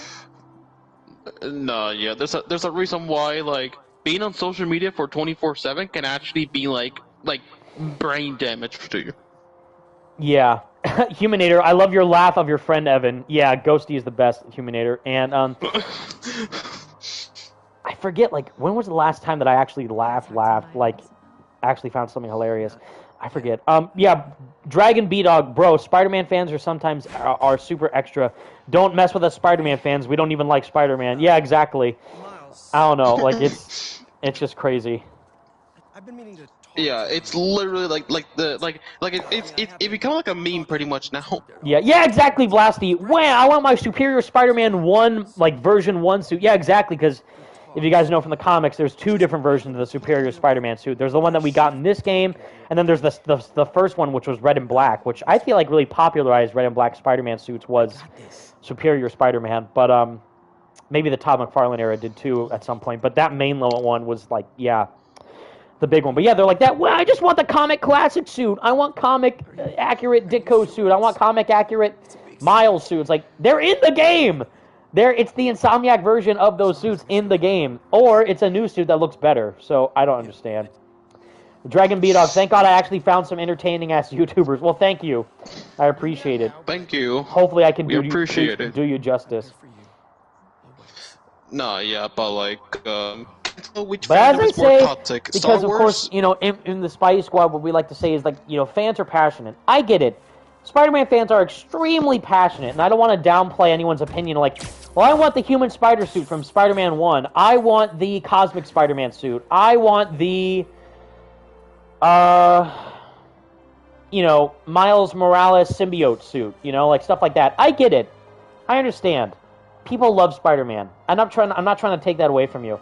I'm just saying that you got to be understanding and considerate about what we're getting and why we're getting it. Not just game mid, game bad, trash game, lazy devs. It's like, that's literally not, no, like, I don't know. Stuff like that just makes zero sense to me. User, what's the new free DLC? Again, people don't read, apparently. DLC stands for downloadable content. These suits are downloadable content, brand new suits, and quality of life features to the game. You got brand new costumes, brand new symbiote finishers, brand new adjustments to the game settings. Lots of cool stuff. So go watch my previous 101 video if you haven't seen that already to get all the rundown of that, or go on my stream and watch this, or check out Insomniac. They left the the patch notes on Twitter, so you can check out all the little specific details in that. But for the most part, it's just extra suits. But again, DLC stands for downloadable content, so this technically is downloadable content, free downloadable content. Huminator in the chat says, Evan, please stream more often. They're a real comfort zone. Thank you, Huminator. I appreciate that. I usually only stream like during this, like special occasions, to try out new things for the game and showcase different games, you know, depending on what we play. It could be Spider-Man, it could be Hi-Fi Rush, it could be even Batman, I think we've done in the past, it could be Persona, which I have to stream in the past. But, of course, people only care about the big Spider-Man news, and I understand that. But, yeah, streaming's fun when we get around to doing it. No, yeah, and hell, like, even if it's like a game that we don't like Avenger, for example, we always have fun with it. In bad things. Yeah, although for Gotham Knights, that was purely only Evan, and as you can see, Evan just had a kind of a hard time playing through Gotham Knights. Did I live stream that game? I think I did. Yeah, because I think you did on like when the game came out at launch in October. I did. You know why? I remember because I live streamed that game because I had to go out of town when the week it launched. Yeah. So when that happened, I wasn't able to play the game. So I'm like, well, I have it now. I just got it at night, so I streamed it late at night on like launch day. But then yeah, it was you know, not that great. So I'm just like, well, that'll go on the. I beat it. You know, I played the whole game through and beat it. But I'm like, yeah, I'm probably not going to pick this up again. Yeah, and I'm assuming you didn't even play like the multiplayer or co-op maps that they added later or something. Right.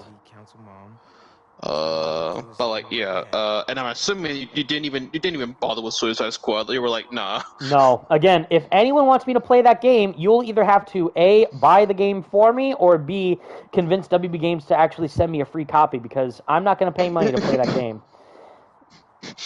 Especially when they send you a copyright strike on your video. On my video, on my channel, which, by the way, if you get 3 copyright strikes, your channel gets terminated. That's different from a claim. A claim means, oh, this is copyrighted footage that you can't use, and you have to swap it out for something else. I get that. The other thing is, a strike is literally like, it terminates your channel. So, if you get 3... No, it's bad, because if you get a copyright strike, then you're gone. So, it's really, really upsetting.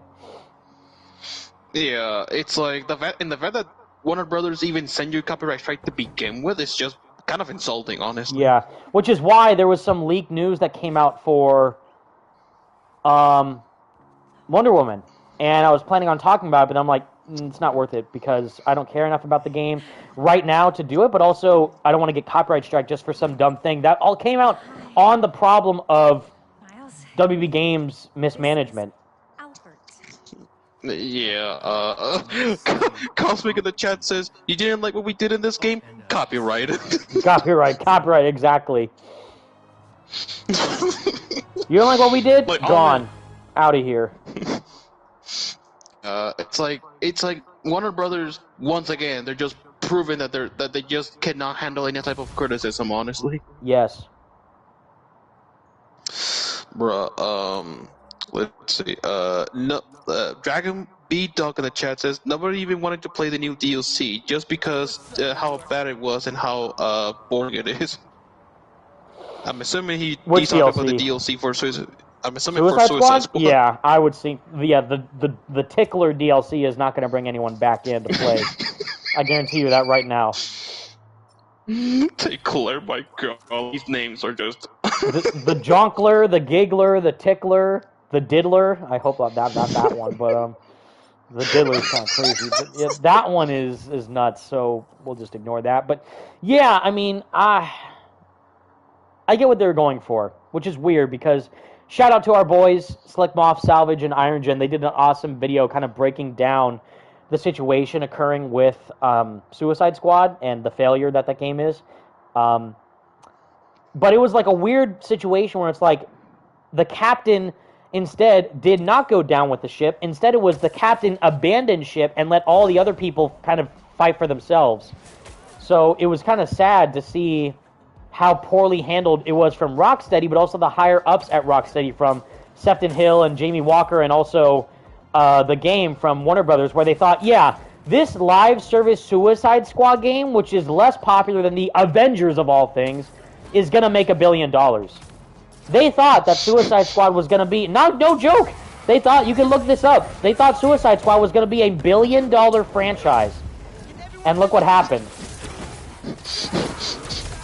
So, actually, yeah, I was about to ask you, like, what was your thoughts on the story that Jason Schreider put on Suicide Squad?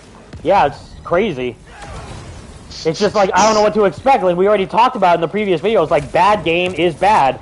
And they did not learn their lesson from Avengers, which is crazy to see.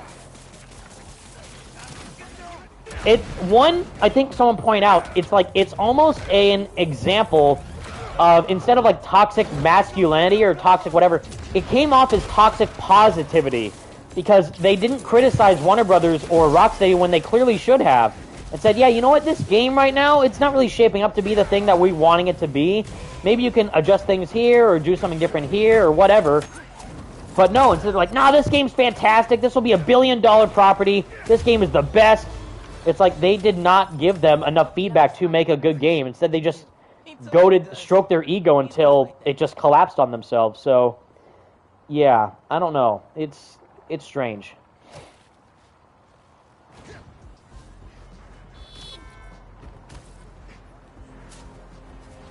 Yeah, the Metro suit looks pretty clean. I, for one, like more the black and red variant of it, and the Ginga suit black and red variant too. The black and red variants of both these suits are clean. The default look, not so much. But let's try the red and blue with Miles. And then Peter, yeah, Last Stand. Let's just try the standard Last Stand suit for a little bit, and then I think I might call the end on the stream, guys, because we've already been streaming for, like, what, 4 hours? I don't know how long, but we've been streaming for quite some time now. But yeah, new free suits, new content, can't complain. I appreciate Insomniac for putting in the effort to try and do this. And I'm looking forward to whatever potential future content they might add down the line. We shall see. Yeah, the Last Stand suit looks pretty good in this game. The bright red and black looks good. Woo! Wow. Here we go, P. Come on, save him. Let's see. Can I do some symbiote finishers on you guys, though? I want my meter to grow. It's not really growing that fast. Let's see. Let's see. Ground symbiote finisher. Come on. Nope. Okay. I want to do at least another symbiote finisher, but let's see. And there's no background music now. Boom. Alright. Done and dusted. And they just came out of the building. Neat. It's safe, civilians. You're fine. But anyways, guys, I think that is it. I'm pretty sure we've covered everything. Brand new suits, brand new quality of life features. Symbiote finishers are back, which I did do during the playthrough earlier. Spider-Verse suit gets the filter finally for the diehard Spider-Verse fans. So I know people will be happy about that. And yes, you can't complain about free suits. You can complain about not liking the suits, which fine if you are that obsessive over costumes. But the fact that they are free is still something to be applauded for. If these suits came out and they costed $5 a pop, absolutely there would be a problem. For sure. But the fact that they are trying to not only be unique and innovative and fresh with these designs, but also give fans some suits that people wanted, like the Last Stand suit and the Spider-Verse suit, and you also get the animated suit and the Uptown Pride suit for Miles, and some original suits for both of them, is pretty cool. Which I find it super ironic and a bit, like, distasteful that people will go online and say, ugh, these kids' Super Collab suits are awful, they suck, they're bad. Meanwhile, they make their own fan-made Spider-Sona, and it probably looks just equivalent to all these. So I don't know what they're talking about. Are you upset that your own fan-made suit did not make it into this game? Are you that petty? So it's like, I'm willing to give these fan-made suits a chance because I know that it's a dream for them to have their own unique design into the game. But the fact that there are people out there like aren't even willing to give it a chance, and meanwhile they think they probably can make a better Spider-Man suit design, is extremely petty. And I find that kind of upsetting because the entire point is be greater together. Be greater together. Be greater together with Peter and Miles, but also be greater together with the community and the people who love Spider-Man just as much as we do, and let them have their own time to shine. Now, if you don't like the suits, that's totally fine. I get that. But if you're not even willing to acknowledge that that there's effort put into these costumes, then I don't know what else to say. Because the same thing could be said for any fan-made design of someone who loves Spider-Man and wants their own Spider-Man design to be featured in the game. Like, I could do better than that. It's like, could you really?